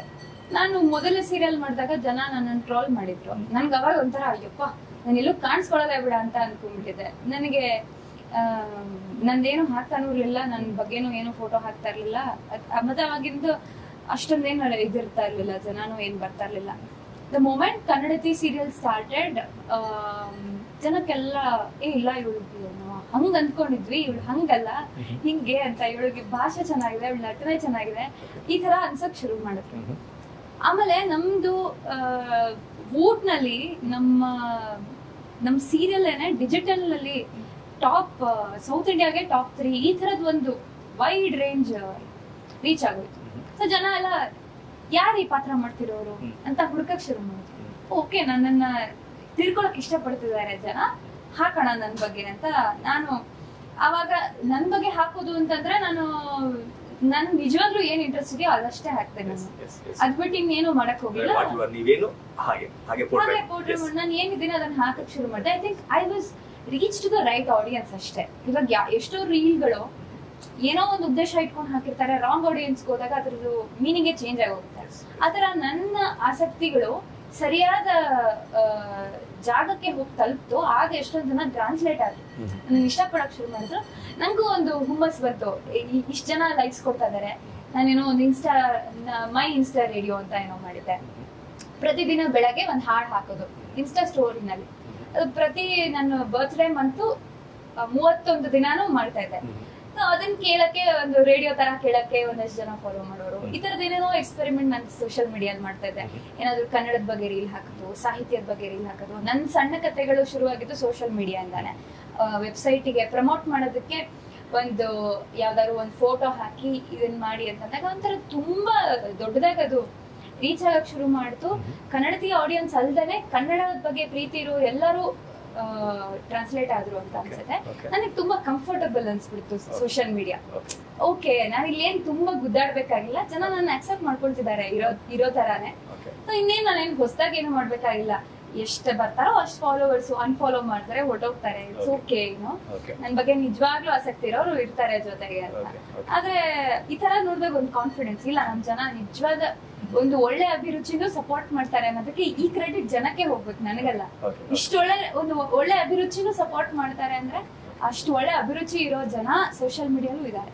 ಯಾವುದೇ ರೀತಿ ಗಿಮಿಕ್ ಇಲ್ಲದೆ, ಯಾವುದೇ ರೀತಿ ಎಕ್ಸ್ಪೋಸಲ್ಸ್ ಇಲ್ಲದೆ, ಯಾವುದೇ ರೀತಿ ಏನೋ ವಲ್ಗರ್ ಥಿಂಗ್ಸ್ ಇಲ್ಲದೆ 1 ಮಿಲಿಯನ್ಗೂ ಅಧಿಕ ಫಾಲೋವರ್ಸ್ ನ ನೀವು ಗಳಿಸ್ಕೊಂಡಿರೋದಕ್ಕೆ ಆಸ್ ಎ ಜರ್ನಲಿಸ್ಟ್ ಆಗಿ ನಾನು ನಿಮಗೆ ಥ್ಯಾಂಕ್ಸ್ ಹೇಳ್ತೀನಿ. ಅಂದ್ರೆ ಇದು ಕೂಡ ಒಂದು ಸೋಷಿಯಲ್ ರೆಸ್ಪಾನ್ಸಿಬಿಲಿಟಿ. ಇವತ್ತು ನೋಡ್ತಾ ಇದೀವಿ ನಾವು ಸೋಷಿಯಲ್ ಮೀಡಿಯಾದಲ್ಲಿ ಏನಾಗ್ತಾ ಇದೆ ಅಂತ. ಇದು ಕೂಡ ಒಂದು ಸೋಷಿಯಲ್ ರೆಸ್ಪಾನ್ಸಿಬಿಲಿಟಿ ಆಗಿರೋದು ನನಗೆ ಥ್ಯಾಂಕ್ಸ್ ಹೇಳ್ತೀನಿ. Okay, fine. ಇನ್ನು ನಿಮ್ಮ ಅಗೇನ್ ಇನ್ಸ್ಟಾಗ್ರಾಮ್ ವಿಚಾರಕ್ಕೆ ಬಂದ್ರೆ, ಇವತ್ತಿಗೆ ದುಡ್ಡು ಸಿಗುತ್ತೆ ಅಂತ ಹೇಳಿದ್ರೆ ಯಾವ ಆಡ್ ನ ಬೇಕಾದ್ರೂ ಒಪ್ಕೊಳ್ಳುವಂತ ಕಾಲ. ನೀವು ಕೂಡ ಅದ್ರಿಂದನೂ ದೂರ ಇದ್ದೀರಾ. ಅಬ್ಸಲ್ಯೂಟ್ಲಿ. ಅದಂತೂ ನಾನು ತುಂಬಾ ಇಂಟೆನ್ಷನಲ್ ಆಗಿ ಮಾಡೋದು. ಇದನ್ನ ನಾನು ಒಂಚೂರು ಕಾಂಪ್ರಮೈಸ್ ಇಲ್ದಾನೆ ಮಾಡುವಂತದ್ದು. ಯಾಕಂದ್ರೆ ನನ್ನನ್ನ ಇಷ್ಟಪಟ್ಟು ಫಾಲೋ ಮಾಡಿದ್ದಾರೆ ಜನ. ನನ್ನ ಬಗ್ಗೆ ಒಂದು ಒಳ್ಳೆ ಅಭಿಪ್ರಾಯ ಇಟ್ಕೊಂಡು ಅಥವಾ ಅವ್ರದೊಂದು ಸಮಯ ಕೊಟ್ಟಿದ್ದಾರೆ. ಒಂದು ಫಾಲೋ ಮಾಡೋದು ಅಂದ್ರೆ ಏನು, ನನ್ನ ಅಭಿಮಾನಿಗಳೇ ಅಂತ ಅಲ್ಲ, ಏನೋ ಒಂದು ಇಂಪ್ರೆಷನ್ ಇಂದ ಫಾಲೋ ಮಾಡಿದ್ದಾರೆ. ಅದಕ್ಕೆ ನಾನು ಮೋಸ ಮಾಡಬಾರ್ದು ಅಂತ ನನಗೆ ಬಂದಿದೆ. ಅದ್ರ ಜೊತೆಗೆ ಏನಾದ್ರೂ ಸಮಾಜಕ್ಕೆ ಒಳ್ಳೇದಿದ್ರೆ ಮಾತ್ರ ನಾನು ಪ್ರಮೋಟ್ ಮಾಡ್ಬೇಕು, ಆ ತರದ್ದು ಒಂದಿದೆ. ಆಮೇಲೆ ಅದೇ ಈಗ ನನ್ ನಿಜವಾಗ್ಲೂ ಸೋಷಿಯಲ್ ಮೀಡಿಯಾಲ್ ಅಂತಲ್ಲ, ಹೊರಗಡೆ ನನಗೆ ಇದು ಯಾರಿಗೂ ಗೊತ್ತಾಗಲ್ಲ ಪ್ರಮೋಟ್ ಮಾಡಿ ಅಂದ್ರೂ ನಾನು ಮಾಡಲ್ಲ. ಅಂದ್ರೆ ನನಗೆ ಅಗತ್ಯ ಇಲ್ಲ ಅನ್ಸತ್ತೆ. ಅಷ್ಟೊಂದು ಆ ದುಡ್ಡನ್ನ ತಗೊಂಡು ನನ್ ಮನೇನು ಕಟ್ಟಲ್ಲ, ಏನು ಮಾಡಲ್ಲ. ನನ್ ಖುಷಿಯಾಗಿದ್ದೀನಿ ಹತ್ರ ಇರೋ ಹಣದಲ್ಲಿ. ಖಂಡಿತವಾಗ್ಲೂ ತಪ್ಪು. ಈಗ ಈ ಒಂದು ಎಂಪೈರ್ ಇದೆಯಲ್ಲ, 1 ಮಿಲಿಯನ್ ಪ್ಲಸ್ ಫಾಲೋವರ್ಸ್, ಅದೊಂದು ಎಂಪೈರ್ ಅಂತಾನೆ ನಾನು ಅನ್ಕೊಳ್ತೀನಿ. ಅದಕ್ಕೊಂದು ತುಂಬಾ ಕಷ್ಟ ಬೇಕು, ಸುಮಾರು ವರ್ಷದ ಶ್ರಮ ಮತ್ತೆ ಪ್ರಾಮಾಣಿಕತೆ ಬೇಕು. ಅದು ಒಂದು ಆಡ್ ಇಂದ ಹೊಡೆದೋಗುತ್ತೆ.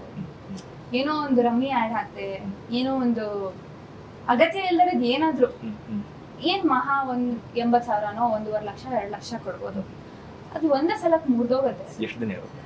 ಒಂದ್ ಸಲಕ್ ಮುರಿದೋಗುತ್ತೆ.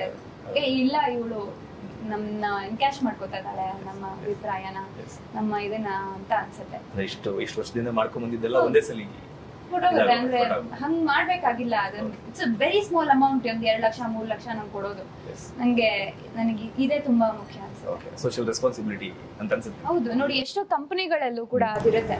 ಕೆಲವೊಂದು ಕಂಪನಿಗಳನ್ನ ನಾವು ತುಂಬಾ ಎತ್ತರ ಸ್ಥಾನದಲ್ಲಿ ನೋಡ್ತೀವಿ because of their social responsibilities. ಆದ್ರೆ ಆ ತರದ್ ಬ್ರ್ಯಾಂಡ್ ಆಗ್ಬೇಕು ಅಂತ ನನ್ಗೆ ಇಷ್ಟ.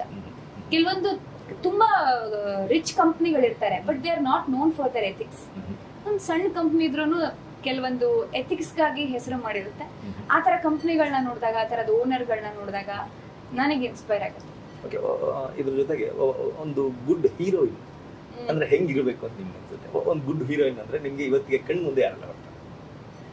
ಸೌಂದರ್ಯ ಅವ್ರು ಬರ್ತಾರೆ. ನಂಗೆ ಲಕ್ಷ್ಮಿ ಮ್ಯಾಮ್ ತುಂಬಾ ಇಷ್ಟ ಆಗ್ತಾರೆ. ಅಂಡ್ ಅದೇ ಮೇಜರ್ಲಿ ನನಗೆ ಬೇರೆ ಬೇರೆ ಭಾಷೆಗಳಲ್ಲಿ ನನಗೆ ಸಾಯಿ ಪಲ್ಲವಿ ಇಷ್ಟ ಆಗ್ತಾರೆ.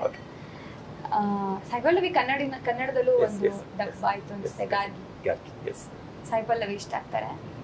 ಅಂಡ್ ಕಂಗನಾ ರನೌತ್ ಕೂಡ ನಾನು ಅವರು ಫಿಮೇಲ್ ಸೆಂಟ್ರಿಕ್ ಆ ಬೋಲ್ಡ್ ಡಿಸಿಷನ್ ತುಂಬಾ ಇಷ್ಟ ಆಗ್ತಾರೆ. ಕೆಲವೊಂದು ವಿಷಯಗಳಲ್ಲಿ ಅದು ಡಿಬೇಟೇಬಲ್ ಇದೆ, but I like her boldness. ಇಷ್ಟ ಆಗ್ತಾರೆ. ಏನು ಒಂದು ಗುಡ್ ಹೀರೋಯಿನ್ಗೆ ಏನೆಲ್ಲ ಇರಬೇಕು ಅಂತಂದ್ರೆ, ಏನೆಲ್ಲ ಕ್ವಾಲಿಟೀಸ್ ಇರಬೇಕು ಅಂತ ಆಸ್ ಎ ಹೀರೋಯಿನ್ ನಿಮ್ಗೆ ಅನ್ಸುತ್ತೆ? ಐ ಥಿಂಕ್ ಅದು ಪರ್ಸನ್ ಟು ಪರ್ಸನ್ ಚೇಂಜ್ ಆಗುತ್ತೆ. ನನ್ನ ಪರ್ಸ್ಪೆಕ್ಟಿವ್ ಏನಂದ್ರೆ, ಪ್ರತಿ ಸಲನೂ ಆ ಸರ್ಪ್ರೈಸಿಂಗ್ ಎಲಿಮೆಂಟ್ ಇಟ್ಕೊಂಡ್ರೆ ಒಳ್ಳೇದು ಅನ್ಸುತ್ತೆ. ಒಂದ್ ಸಿನಿಮಾ ಟು ಅನದರ್ ಸಿನಿಮಾ ಇದು ಹೀಗೆ ಅಂತ ಒಂದು ಫಿಕ್ಸ್ ಆಗಿರುತ್ತೆ, ಇಲ್ಲ slightly different she can do this also ಅಂತ. ಆ ವರ್ಸಟಾಲಿಟಿ ಆಕ್ಚುಲಿ ನಾವು ಮಾಲಾಶ್ರೀ ಮ್ಯಾಮ್ ಹೆಸರು ತಗೊಳ್ಬೇಕು. ನಾನು ಅವ್ರ ಜೊತೆಗೆ ಕೆಲಸ ಮಾಡಿದೀನಿ. Malashri ma'am is one example. ಅವರು ಹೇಗೆ ಎಲ್ಲಾ ತರದ ರೋಲ್ಗಳನ್ನ ಮಾಡಿ ಪುಲ್ ಆಫ್ ಮಾಡಿ ಒಂದ್ ಏಜ್ ಆಗಿ ಮದ್ವೆ ಆದ ನಂತರ ಇಮಿಡಿಯೇಟ್ ಮಾಸ್ ಆಗಿ ಚೇಂಜ್ ಆಗಿ ಆ ತರದ್ ಒಂದು ಆ ವರ್ಸಟಾಲಿಟಿ ಕಾಲಕ್ಕೂ ತನ್ ಏನ್ ಮಾಡಿದ್ರೆ ಈ ವರ್ಕ್ ಆಗತ್ತೆ. ಈಗ ಆ ಒಂದು ನಾಲೆಜ್, ಆ ಬ್ರಿಲಿಯನ್ಸ್ ಇದ್ರೆ ತುಂಬಾ ಚೆನ್ನಾಗಿರುತ್ತೆ ಅನ್ಸುತ್ತೆ. ಇನ್ನ ನಾನು ಇನ್ನೊಂದು ನೋಡಿದೆ, ಈಗ ಪ್ರೆಸೆಂಟ್ ನಡೀತಾ ಇರೋದು RCB. ಓಕೆ, ಏನ್ ಬರೀ ನೀವು ಹೆಣ್ಮಕ್ಳು RCB ಮಾತ್ರ ಸಪೋರ್ಟ್ ಮಾಡ್ತಾ ಇರಂಗಿದೆ, ಗಂಡ್ ಮಕ್ಳಿಗೆ ಸಪೋರ್ಟ್ ಮಾಡ್ದಂಗೆ ಕಾಣಿಸ್ತಾ ಇಲ್ಲ. ಗಂಡ್ ಮಕ್ಳಿಗೆ ಎಷ್ಟು ಸಪೋರ್ಟ್ ಮಾಡೋಣ? ನನ್ ಟೀನೇಜ್ ಇಂದ ಚಿಕ್ಕ ವಯಸ್ಸಿಂದ ಸಪೋರ್ಟ್ ಮಾಡ್ತಿದ್ದೀನಿ. ನಾನು ಪೋರ್ಚುಗಲ್ ಟ್ರಿಪ್ಪಿಗೆ ಹೋದಾಗ ನಾನು RCB ಜೆರ್ಸಿ ಹಾಕೊಂಡು ಹೋಗಿದ್ದೀನಿ ನೋಡಿ. ಬೇರೆ ದೇಶಕ್ಕೆ ಯುರೋಪ್ಗೆ RCB ಜೆರ್ಸಿ ಹಾಕೊಂಡು ವಿಶ್ ಮಾಡಿದ್ದೀನಿ, ಗೆದ್ದೇ ಇಲ್ಲ, ಏನ್ ಮಾಡೋಣ? ಅದಕ್ಕೆ ಈಗ ಸಪೋರ್ಟ್ ಮಾಡ್ತಿಲ್ವಾ? ತಪ್ಪು ತಾನೆ, ಸಪೋರ್ಟ್ ಮಾಡ್ಬೇಕು. ನೀವೇ ಹುಡುಗ್ರೆ ಎಲ್ಲ ಟ್ರೋಲ್ ಮಾಡ್ತಾ ಇದ್ದೀರಾ, ಇದು RCB ಹೊಸ ಅಧ್ಯಾಯ ಅನ್ನೋದನ್ನ ಎಲ್ಲ ಸಪೋರ್ಟ್. ನಾವ್ ಹೆಂಗ್ ಟ್ರೋಲ್ ಮಾಡ್ತೀವಿ ಅಂತಂದ್ರೆ, ಮ್ಯಾಚ್ ಸೋತಾಗ ಆ ಫ್ರಸ್ಟ್ರೇಷನ್ ಇರುತ್ತಲ್ಲ, ಸೋತ್ ಬಿಡ್ರಲ್ಲ ಅಂತ ರಾತ್ರಿ ಕಳೆದು ಬೆಳಿಗ್ಗೆವರೆಗೂ ಮಾತ್ರ ನಾವು ಟ್ರೋಲ್ ಮಾಡ್ತೀವಿ. ಮತ್ತೆ ನೆಕ್ಸ್ಟ್ ಮ್ಯಾಚ್ ಸ್ಟಾರ್ಟ್ ಆಗೋ ಅಷ್ಟೊತ್ತಿಗೆ ಮತ್ತೆ RCB ಅದೇನಾದ್ರು ಆಗಲಿ ನಡೀಬರು ಅಂತ. ಇಲ್ಲ, ನಮ್ ಬಾಲ ಒಂದ್ಸಲ ಸ್ಟ್ರೈಟ್ ಆದ್ರೆ ಮತ್ತೆ ಹಂಗೆ ಸುರುಳ್ಕೊಳ್ಳಲ್ಲ, ಬುದ್ಧಿ ಬಂದ್ಬಿಡತ್ತೆ. ಅಂದ್ರೆ ಈಗ ಓದ್ಲಿ RCB ಹೆಣ್ಣು ಐಕ್ಲಿಂಗ್ ಮಾತ್ರ ಸಪೋರ್ಟ್, ಗಂಡ ಐಕ್ಲಿ ಸಪೋರ್ಟ್ ಆತರ ಏನಿಲ್ಲ. ವಿನ್ ಆಗ್ತಾ ಇದಾರೆ, ಫೈನಲ್ ಬಂದಿದ್ದಾರೆ ಅಂದ್ರೆ ವಾಪಸ್ ಬರ್ತೀವಿ. Okay, RCB team, ladies team win ಆಗಿದೆ, ಅದ್ರ ಬಗ್ಗೆ ನಿಮ್ಮ ಒಪಿನಿಯನ್? ತುಂಬಾ ಒಳ್ಳೆ ಬೆಳವಣಿಗೆ ಅಂತ ನನಗೆ ಅನ್ಸುತ್ತೆ. ವಿಮೆನ್ ಕ್ರಿಕೆಟ್ಗೆ ಸಿಕ್ಕಿರುವಂತ ಅತಿ ದೊಡ್ಡ ರೆಕಗ್ನಿಷನ್ ಇದು. ಮತ್ತೆ ಐ ಆಮ್ ವೆರಿ ಶೋರ್ ಎಷ್ಟು ಹೆಣ್ಮಕ್ಳಿಗೆ ಸ್ಪೋರ್ಟ್ಸ್ ಅಥವಾ ಒಂದಷ್ಟು ರೇರೆಸ್ಟ್ ಕರಿಯರ್ ನಲ್ಲಿ ಹೋಗ್ಲಾ ಬೇಡವಾ ಅನ್ನೋ ಡೌಟ್ ಇರುತ್ತೆ. ಇವರೆಲ್ಲರನ್ನ ನೋಡಿದ ತಕ್ಷಣ ನಾನು ಹೋಗ್ತೀನಿ ಅಂತ ಧೈರ್ಯವಾಗಿ ಹೇಳ್ಕೊಳ್ಳೋ ಅಷ್ಟು ಕಾನ್ಫಿಡೆನ್ಸ್ ಬರುತ್ತೆ ಅನ್ಸುತ್ತೆ. ಒಂದು ಮ್ಯಾಚ್ ಗೆದ್ದಿರೋದಕ್ಕೆ ಒಂದು ಹಳ್ಳಿನಲ್ಲೋ ಅಥವಾ ಒಂದ್ ಸಣ್ಣ ಟೌನ್ ಅಲ್ಲೋ ಮನೇಲಿ ಸ್ಪೋರ್ಟ್ಸ್ ಪರ್ಸನ್ ಆಗ್ತೀನಿ ಅಂತ ಹೆಣ್ಮಕ್ಳಿಗೆ ಹೇಳ್ಕೊಳಕ್ಕೂ ಆಗದೆ ಇದ್ದಿದ್ದ ಪರಿಸ್ಥಿತಿ ಇದ್ದಿದ್ರೆ, ಇದೊಂದು ಮ್ಯಾಚು ಎಷ್ಟೋ ಹೆಣ್ಮಕ್ಳನ್ನ ನಾನು ಶ್ರೇಯಾಂಕ ಪಾಟೀಲ್ ತರ ಆಗ್ತೀನಿ, ನಾನು ಸ್ಮೃತಿ ಮಂದಣ್ಣ ತರ ಆಗ್ತೀನಿ, ಈ ತರ ಹೇಳ್ಕೊಂಡ್ರೆ ಎಲ್ಲರೂ ಒಂದು ವ್ಯಾಲಿಡೇಷನ್ ಓಕೆ ಟ್ರೈ ಮಾಡುವಂತ ಕೊಡ್ಬೋದೇನೋ. ಅಂದ್ರೆ ಎಷ್ಟೋ ಜನಕ್ಕೆ ಅದು ಹೆಣ್ಮಕ್ಳಿಗೆ ಸ್ಪೋರ್ಟ್ಸ್ ಅಂತ ಅಲ್ಲ, ರೇರೆಸ್ಟ್ ಕರಿಯರ್ ಹೇಳಕ್ ಆಗಲ್ಲ. ಒಂದಷ್ಟು ಕರಿಯರ್ ಇದೆ, ಬ್ಯಾಂಕೋ, ಟೀಚರೋ, ಇನ್ನೊಂದು 4-5 ಅದಾದ್ರೆ ಮನೇಲಿ ಈಸಿಯಾಗಿ ಒಪ್ಕೊಂಡ್ಬಿಡ್ತಾರೆ. ಅದು ಬಿಟ್ಟು ಬೇರೆ ಫೀಲ್ಡ್ಗಳ ಕಾಲಿಡೋದಕ್ಕೆ ಕಷ್ಟ ಆಗುವಾಗ ಈ ತರದ ಒಂದು ಗೆಲುವು ಎಲ್ಲಾ ಹೆಣ್ಮಕ್ಳಿಗೂ ಶಕ್ತಿ ಕೊಡುತ್ತೆ. ನಾನು ಇನ್ನೊಂದು ಕೇಳಬೇಕಂದ್ರೆ, ನನ್ನ ಅಪ್ಪು ಸರ್ ಬಗ್ಗೆ ನಾನು ಯಾವುದೇ ಇಂಟರ್ವ್ಯೂ ಆದ್ರೂ ಕೇಳ್ತಾ ಇರ್ತೀನಿ. ಫಾರ್ ಎಕ್ಸಾಂಪಲ್, ಅವ್ರ ಜೊತೆಗೆ ಯಾವ್ದಾದ್ರು ಫೋಟೋ ಆ ಸೆಲೆಬ್ರಿಟಿಗಳು ಶೇರ್ ಮಾಡ್ಕೊಂಡಿದ್ರೆ ನಾನು ಕೇಳೋದು ನನ್ನ ಕರ್ತವ್ಯ ಅಂತ ಅನ್ಕೊಂಡಿರ್ತೀನಿ. ಯಾಕೆ ಅಂತಂದ್ರೆ ಅದು ಲೆಗಸಿ ಕಂಟಿನ್ಯೂ ಆಗ್ತಾ ಇರಬೇಕು, ಅಥವಾ ನನಗೇನೋ ಒಂದು ಹೊಸ ವಿಚಾರ ಅವ್ರ ಬಗ್ಗೆ ಮತ್ತೆ ಇವತ್ತು ಒಂದು ಗೊತ್ತಾಗ್ಬೋದೇನೋ ಅನ್ನೋ ಕಾರಣಕ್ಕೋಸ್ಕರ ಕೇಳ್ತಾ ಇರ್ತೀನಿ. ಅಪ್ಪು ಸರ್ನ ನೀವು ಮೀಟ್ ಮಾಡಿದಿರಿ, ಅವ್ರ ಜೊತೆ ಮಾತಾಡಿದಿರಿ. ಅಪ್ಪು ಸರ್ ಬಗ್ಗೆ ಹೇಳೋದಾದ್ರೆ, ಇವತ್ತು ಅವ್ರ ಜೊತೆ ಇಲ್ಲ, ಹೇಳೋದಾದ್ರೆ ಏನು ಹೇಳ್ಬೋದು? ಯಾವ ಘಟನೆನ ನೆನಪಿಸ್ಕೋಬಹುದು? ಆಡಿಯನ್ಸಿಗೆ ಇವತ್ತಿಗೂ ಗೊತ್ತಿಲ್ಲದಿರೋ ಯಾವ್ದಾದ್ರು ವಿಚಾರ ಇದ್ರೆ ಹೇಳ್ಬೋದಾ? ನಾನು ತುಂಬಾ ಕಡೆ ಹೇಳ್ಕೊಂಡಿಲ್ಲ, ಅಂದ್ರೆ ನನ್ಗೆ ಏನಾದ್ರು ಫೇವ್ರೆಟ್ ಪ್ರೀತಿ ಅನ್ನೋದು ತುಂಬಾ ಹೇಳ್ಕೊಳಕ್ ಗೊತ್ತಿಲ್ಲ. ನನ್ನ ಅಪ್ಪು ಸರ್ ನನ್ನ ಫೇವ್ರೆಟ್ ಹೀರೋ. ನನ್ನ ಫೇವ್ರೆಟ್ ಹೀರೋ ಅಂದ್ರೆ ನಮ್ಮ ಮನೇಲಿ ಸಿನಿಮಾ ತೋರಿಸ್ದೆ ಬೆಳೆಸಿದ್ರು ಕೂಡ ಸಿನಿಮಾ ಇಷ್ಟವಾದ ಹೀರೋ ಅಂದ್ರೆ ಅವರು. ಅರಸು, ಮಿಲನ, ಜಾಕಿ, ಹಾಡುಗಳು, ಡಾನ್ಸ್. ಚಿಕ್ಕ ವಯಸ್ಸಲ್ಲೂ ಅವರು ಚೈಲ್ಡ್ ಆರ್ಟಿಸ್ಟ್ ಇದೆಲ್ಲ ತುಂಬಾ ಇಷ್ಟ ಆಯ್ತು. ಅವ್ರು ತೀರ್ಕೊಂಡಾಗ ಮನೆ ಮಂದಿ ಯಾರು ಹೋಗ್ಬಿಟ್ರು ಅನ್ನೋ ತರ ತುಂಬಾ ಜನ ಹತ್ತಿರ್ತಾರೆ. ಆ ತರ ಕಣ್ಣೀರ್ ಹಾಕ್ದವಳಲ್ಲಿ ನಾನು ಒಬ್ಳು. ಸರ್ನ ನಾನು 3-4 ಸಲ ನೇರವಾಗಿ ಭೇಟಿ ಆಗಿದ್ದೀನಿ. ಮೊದಲನೇ ಸಲ ಮೋಸ್ಟ್ಲಿ ಅನುಬಂಧ ಅವಾರ್ಡ್ಸ್ ಬಂದಾಗಿರ್ಬೇಕು, ಅಥವಾ ಮೊದಲನೇ ಸಲ ನಾವು ರಾಜಹಂಸ ಪ್ರಮೋಷನ್ ನಾವು ಹೋಗಿದ್ವಿ ಅವ್ರ ಮನೆಗೆ. ಅವ್ರ ಮನೆಗೆ ಹೋದಾಗ ಅವರು ಬೈಟ್ಸ್ ಏನೋ ಕೊಡ್ಬೇಕಿತ್ತು, ಕೊಟ್ರು. ನಾನು ಅಷ್ಟಾಗಿ ಪರಿಚಯ ಅಲ್ಲ, ಹೊಸ ಮುಖ ಅಷ್ಟೇ, ಎಷ್ಟು ಬೇಕೋ ಅಷ್ಟು ಆ ತರ ಐತೆ. ಹಿಂಗೆಲ್ಲ ಹೇಳಿ ಆಯ್ತು ಥ್ಯಾಂಕ್ ಯು ಸರ್ ಅಂದ್ಬಿಟ್ಟು ಹಿಂಗ ಮನೆಯಿಂದ ಆಚೆ ಹೋಗುವಾಗ ಹೇ ರಂಜನಿ ಅಂತ ಕರೆದ್ರು. ಏನ್ ಮತ್ತೆ ಕರೀತಾ ಇದಾರಂತ, ನಿಮ್ ಮನೆಯವ್ರಿಗೆಲ್ಲ ನಿಮ್ ಜೊತೆ ಫೋಟೋ ಬೇಕಂತೆ, ನಿಮ್ ಸೀರಿಯಲ್ ನೋಡ್ತಾರಂತೆ ಅಂತ ಅಂದ್ರು. ನನಗೆ ಎಷ್ಟು ಖುಷಿ ಆಯ್ತಂದ್ರೆ ಇಷ್ಟು ದೊಡ್ಡ ಸ್ಟಾರು. ನಾನು ಅವಾಗಿನ್ನು ಫಸ್ಟ್ ಸಿನಿಮಾ ಇನ್ನೂ ರಿಲೀಸ್ ಆಗಿಲ್ಲ, ಪ್ರಮೋಷನ್ ಮಾಡ್ಬೇಕು. ಅವ್ರ ಮನೆಯವರೆಲ್ಲ ಕೇಳಿದ್ರು ಅಂದ ತಕ್ಷಣ ಅವ್ರು ಬಂದ್ಬಿಟ್ಟು ಅವ್ರ ಪರವಾಗಿ ನನ್ನ ಹತ್ರ ಫೋಟೋ ನಿಂತ್ಕೊಡಿ ಅಂತ ಕೇಳಿದ್ರು. ನನಗೆ ಸಖತ್ ಖುಷಿ ಆಗಿತ್ತು. ಈ ತರನೇ ಅಂದ್ರೆ ಜನ ಎಲ್ಲ ಏನಾದ್ರು ಹೇಳ್ತಾರೆ ಅಂದ್ರೆ ಅದು ಸತ್ಯ ಇದ್ದೇ ಇರತ್ತೆ ಅದ್ರಲ್ಲಿ. ಸೊ ಅಂತ ಸರಳತೆ, ಅಷ್ಟು ಸಜ್ಜನ ಅಪ್ಪು ಸರ್. ಮುಜುಗರ ಅಂತ ಆಗಿರುತ್ತೆ ನಿಮಗೆ ಆ ಕ್ಷಣಕ್ಕೆ? ಅಯ್ಯೋ, ನನ್ನ ಹತ್ರ ನಾನೇ ಸರ್ ಬನ್ನಿ ಅಂತ ಸೆಲ್ಫಿ ತಗೊಂಡು ಹೋಗಿದ್ದೀನಿ ಆಚೆ, ಅವಾಗ ತಾನೆ. ತಿರ್ಗಾ ಬನ್ನಿ ಅಂತ ಅಂದ್ಬಿಟ್ಟು ಅವ್ರ ಮನೆಯಲ್ಲಿದ್ದವ್ರ ಜೊತೆ ಫೋಟೋ, ಕೆಲ್ಸದವರು, ಅದರ್ ಪೀಪಲ್ ಅವ್ರ ಜೊತೆ ಫೋಟೋ ತೆಗ್ಸಕ್ಕೆ ಅವ್ರು ಕರೆದಿದ್ರು ನನ್ನ. ಖಂಡಿತ. ಎಷ್ಟು ಮಿಸ್ ಮಾಡ್ಕೋತೀರಿ ಅವ್ರದ್ದು ಪ್ರತಿ ಸಾಂಗ್ ಬಂದಾಗ್ಲೂ ಅಥವಾ ಸಾಂಗ್ ಕೇಳಿದಾಗ್ಲೂ, ಜನಕ್ಕೆ ಮನೆ ಡೋಲೆ ಸಾಂಗು, ಎಲ್ಲಾದ್ರೂ ಟ್ರಿಪ್ ಹೋಗ್ಬೇಕು ಅಂದ್ರೆ ನಾನು ಹಾಕೊಂಡು ಹೋಗ್ತೀನಿ. ಅದ್ರಲ್ಲಿ ಒಂದು ಇನ್ನೋಸೆನ್ಸ್ ಇದೆ. ಅವ್ರು ಹಾಡುವಾಗ ಕೇರ್ ಫ್ರೀ, ಸುಮ್ಮನೆ ಹಾಡ್ತೀನಿ ಅಂತ ಏನೋ ಟ್ರೈ ಮಾಡೋದಂತಲ್ಲ, ಹೃದಯದಿಂದ ಹಾಡ್ತಾರೆ. ಅವ್ರು ನಗೋದು ಅಷ್ಟೇ, ಮನ್ಸಿಂದ ನಗ್ತಾರೆ. ಆ ನಗು, ಅವ್ರ ವಾಯ್ಸು, ಅವ್ರ ಡಾನ್ಸು, ಐ ಥಿಂಕ್ ನಮ್ಮ ಇಡೀ ಜನರೇಷನ್ ಫಾರ್ ಅನದರ್ 50 ವರ್ಷ ನಾವು ಖಂಡಿತ ಇಷ್ಟೇ ಫ್ರೆಶ್ ಆಗಿ ನೆನ್ಪಿಟ್ಕೊಂಡಿರ್ತೀವಿ ಅನ್ಸುತ್ತೆ. ನಮ್ಮ ನೆಕ್ಸ್ಟ್ ಜನರೇಷನ್ಗೂ ತೋರಿಸಿ ಪಾಸ್ ಆನ್ ಮಾಡ್ತೀವಿ ಅನ್ಸುತ್ತೆ. ಹೇಗೆ ಅಣ್ಣವ್ರನ್ನ ನಮಗೆ ನಮ್ಮ ಹಿರಿಯರು ಇಂಟ್ರೊಡ್ಯೂಸ್ ಮಾಡಿಕೊಂಡು ಅವರ ಸಿನಿಮಾಗಳ ಬಗ್ಗೆ, ಅವ್ರ ವ್ಯಕ್ತಿತ್ವದ ಬಗ್ಗೆ ಹೇಳ್ತಾ ಬಂದ್ರು, ನಾವು ಮುಂದಿನ ಜನರೇಷನ್ಗೂ ಅದನ್ನ ಪಾಸ್ ಆನ್ ಮಾಡ್ತೀವಿ ಅನ್ಸುತ್ತೆ. ಓಕೆ. ಇನ್ನ ಈ ಸಿನಿಮಾದಲ್ಲಿ ಜಸ್ಟ್ ನಾನು ಈ ಪೋಸ್ಟರ್ ನೋಡಿದಾಗ ಒಂದಷ್ಟು ಹೆಣ್ಮಕ್ಳ ಬಗ್ಗೆ ನೋಡಿದಾಗ ಅಂದ್ರೆ ಒಂದಷ್ಟು ಶೋಷಣೆ ಅಂತೂ ಇವತ್ತಿಗೂ ಸೊಸೈಟಿಯಲ್ಲಿ ನಡೀತಾ ಇದೆ. ಪ್ರೆಸೆಂಟ್ ಕೂಡ ನಾವು ನೋಡಬಹುದು ಹೆಣ್ಮಕ್ಳ ಮೇಲೆ ಯಾವ ತರ ಎಲ್ಲ ಶೋಷಣೆ ನಡೀತಾ ಇದೆ ಅಂತ. ಏನ್ ಹೇಳೋದಕ್ಕೆ ಇಷ್ಟಪಡ್ತೀರಿ? ಇದ್ರದ್ದು ಏನು ಅಂತ ನಾನು ಹೇಳಕ್ಕಾಗಲ್ಲ, ಶೋಷಣೆನ ಅಂತ ನಾನು ಕನ್ಫರ್ಮ್ ಮಾಡಕ್ಕಾಗಲ್ಲ. ಇದು ಏನ್ ಬೇಕಾದ್ರೂ ಆಗಿರಬಹುದು. ಒಂದು. ಎರಡನೇದು, ಹೌದು, ಇಟ್ ಈಸ್ ವೆರಿ ಸ್ಯಾಡ್. ಇನ್ನೂ ಎಷ್ಟೋ ವಿಷಯಗಳಲ್ಲಿ ಹೆಣ್ಮಕ್ಳ ಅಗತ್ಯತೆಗಳು ಮತ್ತೆ ಅವರ ಹಕ್ಕು ಸಮಾನತೆ ಬಗ್ಗೆ ಜನಕ್ಕೆ ರೀಚ್ ಆಗಬೇಕು, ಅದೊಂದು ಇಗ್ನೋರ್ ಆಗಿರುವಂಥ ವಿಷಯಗಳಾಗಿದೆ. ಸಿಟಿಗಳಲ್ಲಿ ಏನಾಗಿದೆ ಗೊತ್ತಾ, ಬಾಯ್ಸ್ಗೆ ಎಲ್ಲೋದ್ರೂ ಬರ್ತಾರಪ್ಪ ಈಕ್ವಲ್ ಅನ್ಕೊಂಡು ಅಂತ. ಆದರೆ ಸಿಟಿ ಅಷ್ಟೇ ನಮ್ಮ ದೇಶ ಅಲ್ಲ. ಸಿಟಿ ಸ್ವಲ್ಪ ನನಗೆ ಎಕ್ಸಾಕ್ಟ್ಲಿ ಸ್ಟ್ಯಾಟಿಸ್ಟಿಕ್ಲಿ ಹೇಳೋಕ್ಕಾಗಲ್ಲ, ಬಟ್ ಮೆಜಾರಿಟಿ ಹಳ್ಳಿಗಳಿರೋ ದೇಶ ನಮ್ಮದು. ಅಲ್ಲೆಲ್ಲ ಒಂದು ಸ್ಕೂಲ್ ಕಾಲೇಜಿಗೆ ಹೋಗೋಕ್ಕೂ ಅಥವಾ ಒಂದು ಅನ್ವಾಂಟೆಡ್ ಚೈಲ್ಡ್ ಆಗಿ ಹುಟ್ಟುತ್ತಾ ಇದ್ದಾರೆ ಎಷ್ಟೋ ಕಡೆ ಹೆಣ್ಮಕ್ಳು. ಈ ಸ್ಥಿತಿನೇ ನಮ್ಮ ಭಾರತ, ಇದು ನಮ್ಮ ದೇಶ ನಿಜವಾಗ್ಲೂ. ಸಿಟಿಲಿ ಎಲ್ಲರೂ ಹೆಣ್ಮಕ್ಳು ಚೆನ್ನಾಗಿದ್ದಾರೆ, ಹೆಣ್ಮಕ್ಳು ಕೆಟ್ಟವರು ಇದ್ದಾರೆ, ಕೊಟ್ಟಿರೋ ಲಾ ಅಥವಾ ಹಕ್ಕುಗಳನ್ನ ಮಿಸ್ಯೂಸ್ ಮಾಡ್ಕೊಳ್ಳೋರು ಇದ್ದಾರೆ. ಆದ್ರೆ ಅವ್ರನ್ನ ನೋಡಿ ಇಡೀ ಹೆಣ್ಮಕ್ಳು ಅವ್ರಿಗೆ ಹಕ್ಕು ಬೇಡ, ಅವ್ರಿಗೆಲ್ಲ ಬಂದ್ಬಿಟ್ಟಿದ್ದಾರೆ ಅಂತ ಅಂದ್ಕೋಕೂಡ್ದು. ಅದಲ್ಲ ನಮ್ಮ ದೇಶ. ಇದು ಒಂದು ಪ್ರಾಪರ್ ರಿಯಲೈಸೇಷನ್ ಇದು ನಮ್ಮ ದೇಶದಲ್ಲಿ. ಹಾಗಾಗಿ ಎಷ್ಟೋ ಜನ ಕೈಲಾಗದೇ ಇರೋರಿಗೆ, ಅನ್ಪ್ರಿವಿಲೇಜ್ಡ್ ಹೆಣ್ಮಕ್ಳಿಗೆ ಸಮಾನತೆ ಅಥವಾ ಹಕ್ಕುಗಳು, ಒಂದು ಅಬ್ಯೂಸು, ಇದೆಲ್ಲದ್ರಿಂದ ಹೊರಗಡೆ ತರುವಂತ ಕೆಲಸ ನಿರಂತರವಾಗಿ ನಡೀತಾ ಇರಬೇಕು. ಆ ಥರ ಯಾವುದೋ ಒಂದು ವಿಷಯದ ಬಗ್ಗೆ ನಮ್ಮ ಸಿನಿಮಾ ದನಿ ಎತ್ತಬಹುದು. ಅದಕ್ಕೋಸ್ಕರ ನನಗೆ ಕ್ಲಾರಿಟಿ ಕೊಡೋಕ್ಕಾಗಲ್ಲ ಅದೇ ಸಿನಿಮಾ ಅಂತ. ಹಾಗಂತ ಇದು ಯಾವುದೋ ಒಂದು ಕ್ಯಾರೆಕ್ಟರ್ನ ವಿಕ್ಟಿಮೈಸ್ ಮಾಡಿ ಗೋಲ್ಡ್ ಸಿನಿಮಾನು ಮಾಡಿಲ್ಲ. ಅಲ್ಲ, ಯಾವುದೇ ಒಂದು ಕ್ಯಾರೆಕ್ಟರ್ ಬಿಲ್ಡ್ ಆಗ್ಬೇಕಾದ್ರೆ ಒಂದಷ್ಟು ನಮ್ಮ ಸುತ್ತಮುತ್ತ ನಡೆಯುವ ರಿಯಲ್ ಇನ್ಸಿಡೆಂಟ್ಗಳು ಕೂಡ ನಮ್ಗೆ ಪ್ರೇರಣೆ ಮಾಡುತ್ತೆ ಆ ಕ್ಯಾರೆಕ್ಟರ್ನ ಬಿಲ್ಡ್ ಮಾಡೋದಕ್ಕೆ. ಮೋಸ್ಟ್ಲಿ ಆಗಿರ್ಬೋದು, ಆದ್ರೆ ವಿಕ್ಟಿಮೈಸ್ ಮಾಡಿಲ್ಲ. ಏನೋ ಒಂದು ವಿಕ್ಟಿಮೈಸ್ ಮಾಡಿ ಅಯ್ಯೋ ಇವಳಿಗೆ ಕಷ್ಟ ಕೊಟ್ಬಿಟ್ರು, ಇವಳು ಅದಕ್ಕೆ ಧ್ವನಿ ಎತ್ಕೊಂಡ್ ಬಂದು ಏನೋ ಇದು ಮಾಡ್ತಿದ್ದಾಳೆ, ಆ ತರದ್ ಮಾಡಿ ಗೋಲ್ಡ್ ಮಾಡಿಲ್ಲ. ಪ್ರಾಪರ್ ಸಸ್ಪೆನ್ಸ್ ಆಗಿ ಹೋಗ್ತಾ ಇದೆ ಸಿನಿಮಾ. ನೋಡ್ಕೊಂಡು ಥ್ರಿಲ್ಲಿಂಗ್ ಆಗಿ ಕೊಲೆ ಇನ್ವೆಸ್ಟಿಗೇಷನ್, ಒಂದಷ್ಟು ಹಾಂಟೆಡ್ ವಿಷಯಗಳು, ಏನೇನೋ ಬರ್ತಾ ಇದೆ ಸಿನಿಮಾದಲ್ಲಿ. ಆಮೇಲೆ ಡೆಫಿನೆಟ್ಲಿ 1 ಸೆಂಟಿಮೀಟರ್ ಇರುತ್ತೆ. ಹೆಣ್ಮಕ್ಳು ಇದು ಸಿನಿಮಾ ಹೊರತಾಗಿ ಕೂಡ ಅದಕ್ಕೆ ನನ್ನ ಬೆಂಬಲ ಇದೆ. ಈ ಶೋಷಣೆನೆಲ್ಲ ಸಹಿಸ್ಕೊಳ್ಳೋದಕ್ಕೆ ಯಾವುದೇ ಕಾರಣಕ್ಕೂ ಸಾಧ್ಯ ಇಲ್ಲ ಅಂತ ಹೇಳ್ತೀರಿ? ಒಂದು ಸ್ಟ್ರಾಂಗ್ ಮೆಸೇಜ್ ಕೊಡೋದಾದ್ರೆ ಸಾಧ್ಯ ಇಲ್ಲ ಅಂದ್ರೆ ಯಾವ ಶೋಷಣೆ ಕೂಡ ಗಂಡ್ ಮಕ್ಳ ಮೇಲೂ ಏನಾದ್ರು ಶೋಷಣೆ ಆಯ್ತು ಅಂದ್ರೆ ಇಲ್ಲ, ಟ್ರಾನ್ಸ್ಜೆಂಡರ್ ಮೇಲೆ ಶೋಷಣೆ ಆದ್ರೂ ಇಲ್ಲ. ಶೋಷಣೆ ಯಾಕೆ ಆಗ್ಬೇಕು? ಏನೋ ಹ್ಯೂಮನ್ ಬೀಯಿಂಗ್ ಅಂದ್ರೆ ನಾವು ಹುಟ್ಟಾನೆ ಮನುಷ್ಯರಾಗಲ್ಲ, ಹುಟ್ಟಾ ಒಂದು ಪ್ರಾಣಿಗಳಿಗಿರೋ ಸೇಮ್ ಇನ್ಸ್ಟಿಂಕ್ಟ್ಸ್ ಜೊತೆ ಹುಟ್ತೀವಲ್ವಾ ನಾವು. ಪ್ರಾಣಿಗಳ ತರ ಬೆದ್ಲೆ ಹುಟ್ಟಿರ್ತೀವಿ, ಪ್ರಾಣಿಗಳ ತರ ಇರ್ತೀವಿ, ಏನು ಗೊತ್ತಿಲ್ಲ ಮಗುಗೆ. ನಾವು ಮನುಷ್ಯರಾಗೋದೇ ನಮ್ಮ ವಿಚಾರಗಳಿಂದ, ನಾವು ಹೇಗೆ ನಮ್ಮ ವ್ಯಕ್ತಿತ್ವನ ನಿರ್ಮಾಣ ಮಾಡ್ಕೊಂಡು ಬರ್ತೀವಿ ಇನ್ನೊಂದು ಸಮಾಜಕ್ಕೆ ಉಪಯೋಗ ಆಗುವಂಗೆ. ಸೊ ಶೋಷಣೆ ಯಾವ ಜಾಗದಲ್ಲೂ ಸಹಿಸ್ಕೊಳ್ಳೋಂಥ ವಿಚಾರನೇ ಅಲ್ಲ. ಯಾರಿಗಾದ್ರೂ ಸರಿ, ಯಾವ ಲಿಂಗಕ್ಕಾದ್ರೂ ಸರಿ. ಐ ಥಿಂಕ್ ಅನಿಮಲ್ಸ್ಗೂ ಕೂಡ ಶೋಷಣೆ ಒಳ್ಳೇದಲ್ಲ. ಆಸ್ ಎ ವುಮನ್ ಆಗಿ ನಿಮಗೂ ಕೂಡ ಪ್ರತಿ ಬಾರಿ ಹೆಣ್ಮಕ್ಳ ಮೇಲೆ ಯಾಕೆ ಶೋಷಣೆ ಆಗ್ತಾ ಇದೆ ಅಂತ ಅನ್ಸುತ್ತೆ? ಬಿಕಾಸ್ ಮೈನರ್ ಆಗ್ತಾ ಇರ್ಬೋದು.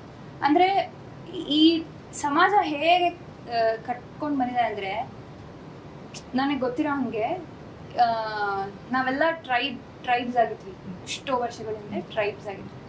ಸೊ ಟ್ರೈಬ್ಸ್ ಆದಾಗ ಒಂದು ಎಲ್ಲರಿಗೂ ಬೇಕಾಗಿದ್ದೇನೋ ಒಂದು ಉಳ್ಕೊಳಕ್ ಒಂದ್ ಜಾಗ, ತಿನ್ನಕ್. ಸೊ ಎಲ್ಲಾರು ಬೇಟೆ ಆಡಕ್ ಹೋದ್ರೆ ನಮ್ಗೆ ಅಲ್ಲಿ ಸರಿಯಾಗಿ ಒಂದು, ಇವಾಗ ನಾವೇ 10 ಜನ ಟ್ರಿಪ್ ಹೋಗಿರ್ತೀವಿ ಅಂತ, ನಾವು ಕೆಲ್ಸಗಳನ್ನ ಹಂಚ್ಕೊಳ್ದೇ ಇದ್ದಾಗ ಫುಲ್ ಕೆಯೋಟಿಕ್ ಆಗಿರುತ್ತೆ ಎನ್ವಿರಾನ್ಮೆಂಟ್. ಸೊ ಟ್ರೈಬ್ ಪೀಪಲ್ಗೂ ಅನ್ಸ್ತೇನೋ, ಸೊ ಎಲ್ಲಾರು ಹೋಗಿ ಹಂದಿ ಹೊಡ್ಕೊಂಡ್ ಬರ್ತೀವಿ ತಿನ್ನಕ್ಕೆ, ಅಥವಾ ಇನ್ನೊಂದೇನೋ ತಿನ್ನದೇ ಮಾಡ್ಕೊಂಡ್ ಬರ್ತೀವಿ ಅಂದ್ರೆ ಮನೆ ಕಟ್ಟೋರಿಲ್ಲ, ಅಥವಾ ತಂದಿರೋದನ್ನ ಇನ್ನೇನೋ ಬೇಯಿಸೋರಿಲ್ಲ, ಅಥವಾ ಬಟ್ಟೆ ಹಾಕೊಳಕ್ ಏನೋ ಮಾಡೋರಿಲ್ಲ. ಹಾಗೆ ಡಿವೈಡ್ ಮಾಡ್ಕೊಂಡಿದ್ದು ಕೆಲ್ಸಗಳನ್ನ. ಸೊ ಇವಾಗ ನೋಡಕ್ಕೆ ಹೆಣ್ಮಕ್ಳು ಸ್ವಲ್ಪ ಅವ್ರ ಬಾಡಿ ಅವ್ರ ಆಗ್ತಾ ಇದ್ ನೋಡಿದ್ರೆ ಸ್ವಲ್ಪ ವೀಕರ್ ಆಗಿ ಕಾಣಿಸಿದ್ರು. ಇನ್ನು ಮನೇಲಿರ್ಲಿ, ಮಕ್ಳು ಬೇರೆ ಹಡಿಬೇಕು, ವಿಚ್ ಇಸ್ ಒಂದು ನ್ಯಾಚುರಲ್ ಪ್ರಾಸೆಸ್. ಇವ್ರು ಆರಾಮಾಗಿರ್ಲಿ, ನಾವ್ ಹೊರಗಡೆ ಹೋಗಿ ಬರ್ತೀವಿ ಅಂತ ಶುರು ಆಗಿರಬಹುದು ನಾಗರಿಕತೆ. ಹಂಗೆ ಶುರು ಆಗಿದ್ದು ಬರ್ತಾ ಬರ್ತಾ ಬರ್ತಾ ಏನ್ ಮಾಡಿದ್ರು, ಫಸ್ಟ್ ಥಾಟ್ ಪ್ರಾಸೆಸ್ ಇಂದ ಇಟ್ಕೊಂಡು ಒಳ್ಳೇದಕ್ಕೆ ಶುರು ಮಾಡಿರ್ಬೋದು. ಆದ್ರೆ ಬರ್ತಾ ಬರ್ತಾ ಗಂಡಿನ ಸಮಾಜ ಏನ್ ಅನ್ಕೊಂಡ್ಬಿಡ್ತು, ಇದು ನನ್ ಪವರ್ ಅನ್ಕೊಡ್ತು ಅನ್ಸುತ್ತೆ. ನನ್ ಪವರ್ ಇದು, ನಾನ್ ಇರೋದೇ ನಾನು ಹೊರಗಡೆ ತಗೊಂಬರಕ್ಕೆ, ಇವಳು ಹಿಂಗ್ ಬಿಸಾಕ. ಈ ತರದ್ ಒಂದು ಸಮಾಜದಲ್ಲಿ ಇದು ಜಾಸ್ತಿ ಇಂಪಾರ್ಟೆಂಟು, ಇದು ಕಡಿಮೆ ಇಂಪಾರ್ಟೆಂಟು, ಅಥವಾ ಹಿಂಗೇನೋ ಅನ್ಸ್ತಾ ಜನರೇಷನ್ ಪಾಸ್ ಆನ್ ಆಗ್ತಾ ಇದ್ದಂಗೆ ಆ ಪೇಟ್ರಿಯಾರ್ಕಲ್ ಯೋಚನೆಗಳು ಬರಕ್ ಶುರು ಆಯ್ತೇನೋ. ಇದು ನಂದು ಒಂದು ಅನಾಲಿಸಿಸ್. ಇದು ಹೀಗೆ ಆಗಿರ್ಬಹುದು, ಆಗಿಲ್ಲದೆ ಇರ್ಬೋದು. ಇನಿಷಿಯಲಿ ಸಮಾಜಕ್ಕೆ ಏನೇ ತಂದಿದ್ರು ಕೂಡ ಒಂದು ಉಪಯೋಗ ಇಟ್ಕೊಂಡೇ ಮಾಡಿರ್ತಾರೆ. ಆ ಜನರೇಷನ್ ಪಾಸ್ ಆನ್ ಆಗ್ತಾ ಇದ್ದಂಗೆ ಅದರ ಅರ್ಥ ಮಾಡ್ಕೊಳ್ಳೋ ರೀತಿಲಿ ಚೇಂಜ್ ಆಗುತ್ತೆ. ಒಂದ್ ಕತೆ ಇದೆ ಗೊತ್ತಾ, ಶ್ರಾದ್ದದಲ್ಲಿ ಒಬ್ರು ಮನೆಯಲ್ಲಿ ಬೆಕ್ಕು ತುಂಬಾ ಗಲಾಟೆ ಮಾಡ್ತಿತ್ತು ಅಂತ ಶ್ರಾದ್ದ ಮಾಡ್ತಾ ಇದ್ದಂತೆ ಒಬ್ಬ ತಂದೆದು ಮಗ. ಸೊ ಮನೇಲಿ ಬೆಕ್ಕು ತುಂಬಾ ತಪ್ಪು ಮಾಡ್ತಾ ಇದೆ, ಗಲಾಟೆ ಮಾಡ್ತಾ ಇದೆ ಅಂದ್ಬಿಟ್ಟು ಕಂಬಕ್ಕೆ ಕಟ್ಟಾಕ್ಬಿಟ್ಟು ಶ್ರಾದ್ದ ಮಾಡದಂತೆ. 1-2 ಜನರೇಷನ್ ಆದ್ಮೇಲೆ ಮನೇಲಿ ಬೆಕ್ಕೇ ಇಲ್ಲ, ತಗೊಂಡ್ಬಿಟ್ಟು ಕಂಬಕ್ಕೆ ಕಟ್ಟಾಕ್ಬಿಟ್ಟು ಶ್ರಾದ್ದ ಮಾಡದಂತೆ. ಸೊ ದಟ್ಸ್ ಹೌ ಪ್ರತಿಯೊಂದು ವಿಚಾರಗಳನ್ನು ಕೂಡ ಹಿಂಗೆ ತಪ್ಪು ಅರ್ಥ ಮಾಡ್ಕೊಂಡು ಇನ್ನೊಂದು ಜೆಂಡರ್ ಮೇಲೋ ಅಥವಾ ಮೈನಾರಿಟೀಸ್ ಮೇಲೋ ಅಥವಾ ಇನ್ಯಾರೋ ಅನ್ಫಾರ್ಚುನೇಟ್ ಪೀಪಲ್ ಅವ್ರ ಮೇಲೆ ನಾವು ಸವಾರಿ ಮಾಡ್ಕೊಂಡು ಬಂದ್ಬಿಟ್ಟಿದೀವಿ. ಅದರ ಅರಿವು ಮೂಡಿಸೋದು ಇಂಪಾರ್ಟೆಂಟ್. ಅದು ನಾವು ಬರೀ ಗಂಡ್ಮಕ್ಳ ಮೇಲೆ ಹಾಕೋದು ಅಂತಲ್ಲ, ಗಂಡ್ಮಕ್ಳಿಗೆ ಹೇಳ್ಕೊಟ್ಟಿಲ್ದೆ ಇರ್ಬೋದು, ಅವ್ರ ತಾಯಿನೇ ಹೇಳ್ಕೊಟ್ಟಿಲ್ದೆ ಇರ್ಬೋದು, ನೀನ್ ಹಿಂಗ್ ಬೆಳೆಯೋದೇ ಕರೆಕ್ಟ್ ಅಂತ ಹೇಳ್ಕೊಟ್ಟಿರ್ಬೋದು. ಹಂಗೆಲ್ಲ ಅದ್ರದ್ದೆಲ್ಲ ಒಂದು ಅಂಡರ್ಸ್ಟ್ಯಾಂಡಿಂಗ್ ವೆರಿ ಇಂಪಾರ್ಟೆಂಟ್ ಆಗುತ್ತೆ ಸಮಾಜದಲ್ಲಿ.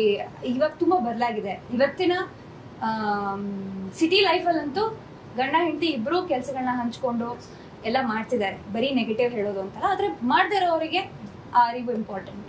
ಎಷ್ಟು ಸ್ಟ್ರಾಂಗ್ ಆಗಿರ್ಬೇಕು ಅಂತೀರಾ ಈ ತರ ಸೊಸೈಟಿಲಿ? ಏನು ಸ್ಟ್ರಾಂಗ್ ಆಗಿರ್ಬೇಕು, at the same time smart ಆಗಿರ್ಬೇಕು, ನಾಲೆಜಬಲ್ ಆಗಿರ್ಬೇಕು, ನಮಗ್ ಸಿಕ್ಕಿರುವಂತ ಹಕ್ಕುಗಳನ್ನ ಸರಿಯಾಗಿ ಬಳಸ್ಕೋಬೇಕು.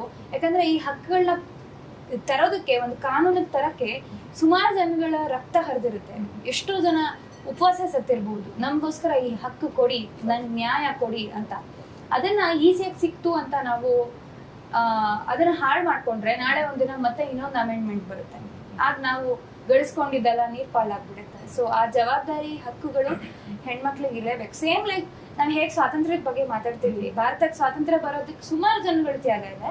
ನಾವು ಅದನ್ನ ಇವತ್ತು ಈಸಿಯಾಗಿ ತಗೊಳ್ಬಾರ್ದು ಅಂತ ಹೇಗೆ ಹೇಳ್ತೀವೋ, ಪ್ರತಿ ಒಂದು ಹಕ್ಕು, ಪ್ರತಿ ಒಂದು ಫೈಟ್ ಕೂಡ ಅಷ್ಟು ಇಂಪಾರ್ಟೆನ್ಸ್ ಇಟ್ಕೊಳ್ಳೇಬೇಕು ಅನ್ಸುತ್ತೆ.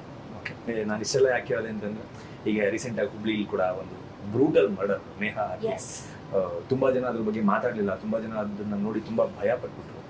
ಅದು ನಮ್ಮನ್ನ ನೋಡಿದಾಗ ಯಾವ ತರ ಸೊಸೈಟಿ ನಾವು ಬದುಕ್ತಾ ಇದೀವಿ ಅಂತ ಅನಿಸ್ಬಿಡ್ತು. ಅದಕ್ಕೋಸ್ಕರ ನನಗೆ ಹೌದು, ನನಗೆ ಅದು ತುಂಬಾ ವಿಷಾದನೀಯ ವಿಷಯ ಅಂತ ಅನ್ಸುತ್ತೆ. ಏನಂದ್ರೆ ಧರ್ಮ ಬೇರೆ, ಗಂಡು ಹೆಣ್ಣು ಪ್ರೀತಿ ಬೇರೆ, ಆಮೇಲೆ ಏನಂತಾರೆ ಕ್ರೈಮ್ ಬೇರೆ, ಎಲ್ಲವೂ ಬೇರೆ. ಇದೆಲ್ಲ ಮಿಕ್ಸ್ ಆಗಿ ಜನಗಳು ತಪ್ಪಾಗಿ ಅರ್ಥ ಮಾಡ್ಕೊಂಡು ಅದೇ ದೊಡ್ಡ ಪ್ರೊಪಗ್ಯಾಂಡ ಆಗಿ ಅದೆಲ್ಲ ತಪ್ಪು ಅನ್ಸುತ್ತೆ. ಏನಿದೆಯೋ ಅದನ್ನ ಕರೆಕ್ಟಾಗಿ ನೋಡ್ಬೇಕು ನಾವು.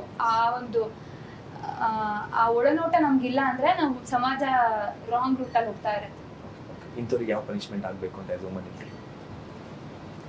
ಪನಿಷ್ಮೆಂಟ್ ಆಗೋಕ್ಕಿಂತ ಫಸ್ಟ್ ತಡೆಯೋದು ಹೇಗೆ ಅಂತ ಮಾಡ್ಬೇಕು. ಮೇ ಬಿ ಪನಿಷ್ಮೆಂಟ್ ಕ್ರೂರವಾಗಿದ್ದಾಗ ತಡಿಬಹುದೇನೋ, ಆದ್ರೆ ಕರೆಕ್ಟ್, ಆದ್ರೆ ಅದು ಇಮಿಡಿಯೇಟ್ ಆಗಲ್ಲ ನಮ್ಮ ದೇಶದಲ್ಲಿ. ಪನಿಷ್ಮೆಂಟ್ ಅಂತ ಕೊಡ್ತಾರೆ ಅಂತ ಹೇಳಕ್ಕೆ 10 ವರ್ಷ, ಅದ್ ಯಾಗಕ್ಕೆ ಇನ್ನೂ ಮುದುಕ ಆಗಿರ್ತಾರೆ, ಅಷ್ಟರೊಳಗೆ ಈ ಕೇಸ್ ಮರ್ತೋಗಿ ಇನ್ನೊಂದಷ್ಟು ಜನ ಏನೋ ಮಾಡಿರ್ತಾರೆ. ಸೊ ಈ ಸಮಾಜ ಬದಲಾಗ್ಬೇಕು. ನನಗೆ ಯಾವ್ದ್ರಲ್ಲಾದ್ರೂ ಅಷ್ಟೇ, ಸಿನಿಮಾ ಆಗ್ಲಿ ಪಾಲಿಟಿಕ್ಸ್ ಆಗ್ಲಿ ಇದಾಗ್ಲಿ, ನಾನು ನೀವು ಬದಲಾಗ್ಬೇಕು. ಯಾರೋ ಏನೋ ಮಾಡಕ್ಕಿಂತ ವೇಟ್ ಮಾಡೋದಲ್ಲ, ನಾವು ಬದಲಾದ್ರೆ ನಮ್ಮನ್ನ ಮಿಸ್ಯೂಸ್ ಮಾಡ್ಕೊಳ್ಳೋದ್ ನಿಲ್ಲುತ್ತೆ. ಅವ್ರು ಯಾರೋ ಬಂದ್ಬಿಟ್ಟು ನಮ್ಮನ್ನ ಬದಲಾಯಿಸ್ಬೇಕು, ಸಿಸ್ಟಮ್ ಚೇಂಜ್ ಮಾಡ್ಬೇಕು, ರೂಲ್ಸ್ ಹಾಕ್ಬೇಕು ಅಂತ ಯಾಕೆ ಎಕ್ಸ್ಪೆಕ್ಟ್ ಮಾಡ್ತೀರಾ? ನಮಗಿಲ್ವಾ ಯೋಚನೆ? ನಮಗ್ ಗೊತ್ತಾಗಲ್ವಾ ನಮ್ಮನ್ನ ಮರಳು ಮಾಡ್ತಿದ್ದಾರೆ, ನಮ್ಮನ್ನ ಯೂಸ್ ಮಾಡ್ಕೋತಿದ್ದಾರೆ ಅಂತ? ಅಷ್ಟು ಗೊತ್ತಿಲ್ಲದೆ ಇದ್ರೆ ಹೇಗೆ? ಅಂದ್ರೆ ನಾವ್ ಇಗ್ನೋರೆಂಟ್ ಆಗಿದೀವಿ ಅಂತ. ಬೇರೆಯವ್ರ ಮೇಲೆ ತಪ್ಪಾಕಕ್ಕಿಂತ ನಾವ್ ಕಿತ್ಕೋಬೇಕು. ಹೌದು, ಎಲ್ಲದ್ರ ಬಗ್ಗೆ ಒಂದ್ ಸರಿಯಾದ ಜಡ್ಜ್ಮೆಂಟ್ ನ ಹುಡ್ಕೋದನ್ನ ಕಲ್ತ್ಕೋಬೇಕು. ತುಂಬಾ ವಿಚಾರಗಳ ಬಗ್ಗೆ ಮಾತಾಡೋದು. ಕೊನೆಯದಾಗಿ ಸಿನಿಮಾ ಇಂಟರ್ವ್ಯೂ ಅಂತ ಮರ್ತೇ ಹೋಯ್ತು. ಕೊನೆಯದಾಗಿ ಅಂದ್ರೆ ಸಿನಿಮಾದಲ್ಲಿ ಕೂಡ ಕ್ಯಾರೆಕ್ಟರ್ ಆ ತರದೊಂದಷ್ಟು ಪೋಸ್ಟ್ಗಳು, ಒಂದಷ್ಟು ಸೀನ್ಗಳು ನೋಡಿದಾಗ ಕೇಳ್ಬೇಕನ್ನಿಸ್ತು. ಅಂದ್ರೆ ಅದ್ರ ಜೊತೆಗೆ ಒಬ್ಬ ನಾಯಕ ನಟಿ, ಒಬ್ಬ ಹೀರೋಯಿನ್ ಸಮಾಜದಲ್ಲಿ ರೆಸ್ಪಾನ್ಸಿಬಲ್ ಇರೋರು ಮಾತಾಡಿದಾಗ ಕೆಲವೊಂದು ವಿಚಾರಗಳು ಅದನ್ನ ಕೆಲವೊಂದು ಹೆಣ್ಮಕ್ಳುಗಳು ಕೂಡ ಕೇಳಿಸ್ಕೊಂಡಾಗ ಫಾಲೋ ಮಾಡ್ತಾರೆ.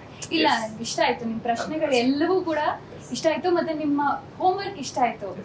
ಈಗ ಏನೋ ಒಂದು ಸೆಟ್ ಆಫ್ ಕ್ವಶನ್ಸ್ ಎಲ್ಲಾರು ಕೇಳ್ತಾ ಇದ್ರೆ ಎಷ್ಟು ವಿಡಿಯೋಸ್ ಬರ್ತಾರೆ ಯೂಟ್ಯೂಬ್ ಅಲ್ಲಿ, ನಮ್ದು ಯಾಕೆ ನೋಡ್ಬೇಕು? ಸೊ ಈ ವಿಡಿಯೋ, ಈ ಮಾತುಗಳು ಈ ರೂಟ್ ನಲ್ಲಿ ಹೋಗೋದಕ್ಕೆ ನೀವೇ ಕಾರಣ. Thank you. ಕೊನೆಯದಾಗಿ ಕಾಂಗ್ರೋ ಸಿನಿಮಾನ ಮೇ 3ನೇ ತಾರೀಕು ಕನ್ನಡಿಗರು ಯಾಕೆ ನೋಡ್ಬೇಕು ಅಂತ ನೀವು ಹೇಳ್ತೀರಿ? ಮೊದಲನೇದಾಗಿ ಇದು ಒಂದು ಸೆಂಟಿಮೆಂಟಲ್ ಥ್ರಿಲ್ಲರ್ ಸಿನಿಮಾ. ಈ ಎರಡು ಮಿಕ್ಸ್ಚರ್ ಇದೆಯಲ್ಲ ತುಂಬಾ ರೇರ್, ಅದಕ್ಕೋಸ್ಕರ ನೀವು ನೋಡ್ಬೇಕು. ಜೊತೆಗೆ ನನ್ನ ಸ್ವಂತವಾಗಿ ಕೇಳಿದ್ರೆ, ನನ್ನ ಕರಿಯರ್ ನಲ್ಲಿ ನನಗೆ ತುಂಬಾ ಪ್ರಾಮಿಸಿಂಗ್ ಆಗಿರುವಂತ ಸಿನಿಮಾ ಇದು.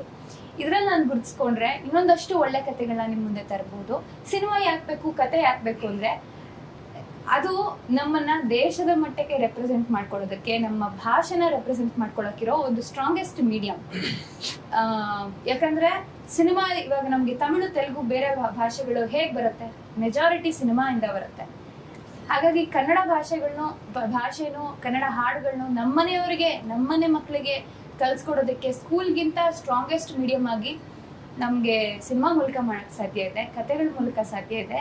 ಕಥೆಗಳ ಮೂಲಕ ಜನಗಳಿಗೆ ಹೊಸ ವಿಷಯಗಳನ್ನ, ಹೊಸ ಜೀವನ ಕ್ರಮನ ಹೇಳ್ಕೊಡಕ್ ಸಾಧ್ಯ ಇದೆ. ಸೊ ಸಿನಿಮಾ ಅಂತ ಚಿಕ್ಕದಾಗಿ ನೋಡ್ದಾನೆ ಒಳ್ಳೊಳ್ಳೆ ಕನ್ನಡ ಸಿನಿಮಾಗಳನ್ನ ನೋಡಿ ಬೆಳೆಸಿ, ಆಗ ಇನ್ನೊಂದಷ್ಟು ಸಿನಿಮಾಗಳು ಮಾಡಕ್ಕೆ ನಮಗೂ ಒಂದು ತಾಕತ್ ಸಿಗತ್ತೆ. So please, Kangaroo is one such strong cinema. Please ನೋಡಿ, ನಮ್ಮನ್ನ ಗೆಲ್ಲಿಸ್ಕೊಡಿ. Thank you. ತುಂಬಾ ಥ್ಯಾಂಕ್ ಯು. ತುಂಬಾ ಚೆನ್ನಾಗಿ ಮಾತಾಡಿದ್ರಿ ಸಿನಿಮಾ ಬಗ್ಗೆ, ಸಿನಿಮಾದಿಂದ ಆಚೆ ತುಂಬಾ ಚೆನ್ನಾಗಿ ಮಾತಾಡಿದ್ರಿ ಅಂತ ಹೇಳ್ತಾ ಈ ಕಾರ್ಯಕ್ರಮ ಮುಗಿಸ್ತಾ ಇದ್ದೀನಿ. Thank you. ನಿಮ್ಮ ಚಾನೆಲ್ಗೆ ಒಳ್ಳೆದಾಗ್ಲಿ. ಇನ್ನಷ್ಟು ಅಥೆಂಟಿಕ್ ವಿಷಯಗಳು, ಯಾರು ಕೇಳದೇ ಇರೋ ಪ್ರಶ್ನೆಗಳು, ಯಾರು ಮಾತಾಡದೇ ಇರುವಂತ ಟ್ಯಾಬು ಪ್ರಶ್ನೆಗಳು ಬರ್ಲಿ, ಚೆನ್ನಾಗಿರ್ಲಿ. ಈ ನಿಟ್ಟಿನಲ್ಲಿ ನಮ್ಮ ಪ್ರಯತ್ನ ಯಾವಾಗಲೂ ಹೀಗೆ ಸಾಗ್ತಾ ಇರುತ್ತೆ. ಕೊನೆಯದಾಗಿ ಆಡಿಯನ್ಸ್ಗೆ ನಾನು ಕೇಳ್ಕೊಳ್ಳೋದಿಷ್ಟೇ, ಮೇ 3ನೇ ತಾರೀಕು ಸಿನಿಮಾ ರಿಲೀಸ್ ಆಗ್ತಾ ಇದೆ. ಕನ್ನಡ ಸಿನಿಮಾಗಳಿಗೆ ಜನ ಬರ್ತಾ ಇಲ್ಲ ಅನ್ನೋ ಆರೋಪ ಇತ್ತೀಚಿನ ದಿನಗಳಲ್ಲಿ ಇನ್ನೂ ಜಾಸ್ತಿ ಆಗ್ತಾ ಇದೆ. ಮುಂದಿನ ದಿನಗಳಲ್ಲಿ ಆರೋಪ ಕಮ್ಮಿ ಆಗೋ ನಿಟ್ಟಿನಲ್ಲಿ ಎಲ್ಲರೂ ಕೂಡ ಚಿತ್ರಮಂದಿರಕ್ಕೆ ಬಂದು ಕನ್ನಡ ಚಿತ್ರಗಳನ್ನ ನೋಡಿ ಬೆಂಬಲಿಸಿ. ನಮ್ಮವ್ರು ಬೆಳೆದ್ರೆ ಇಲ್ಲಿರೋರಿಗೆ ಒಂದಷ್ಟು ಬದುಕೋದಕ್ಕೆ ಅವಕಾಶ ಸಿಗುತ್ತೆ, ಇಲ್ಲಿರೋರಿಗೆ ಒಂದಷ್ಟು ಕೆಲಸ ಸಿಗುತ್ತೆ ಅಂತ ಹೇಳ್ತಾ ಈ ಇಂಟರ್ವ್ಯೂನ ಮುಗಿಸ್ತಾ ಇದ್ದೀನಿ. ನಮಸ್ಕಾರ. Thank you.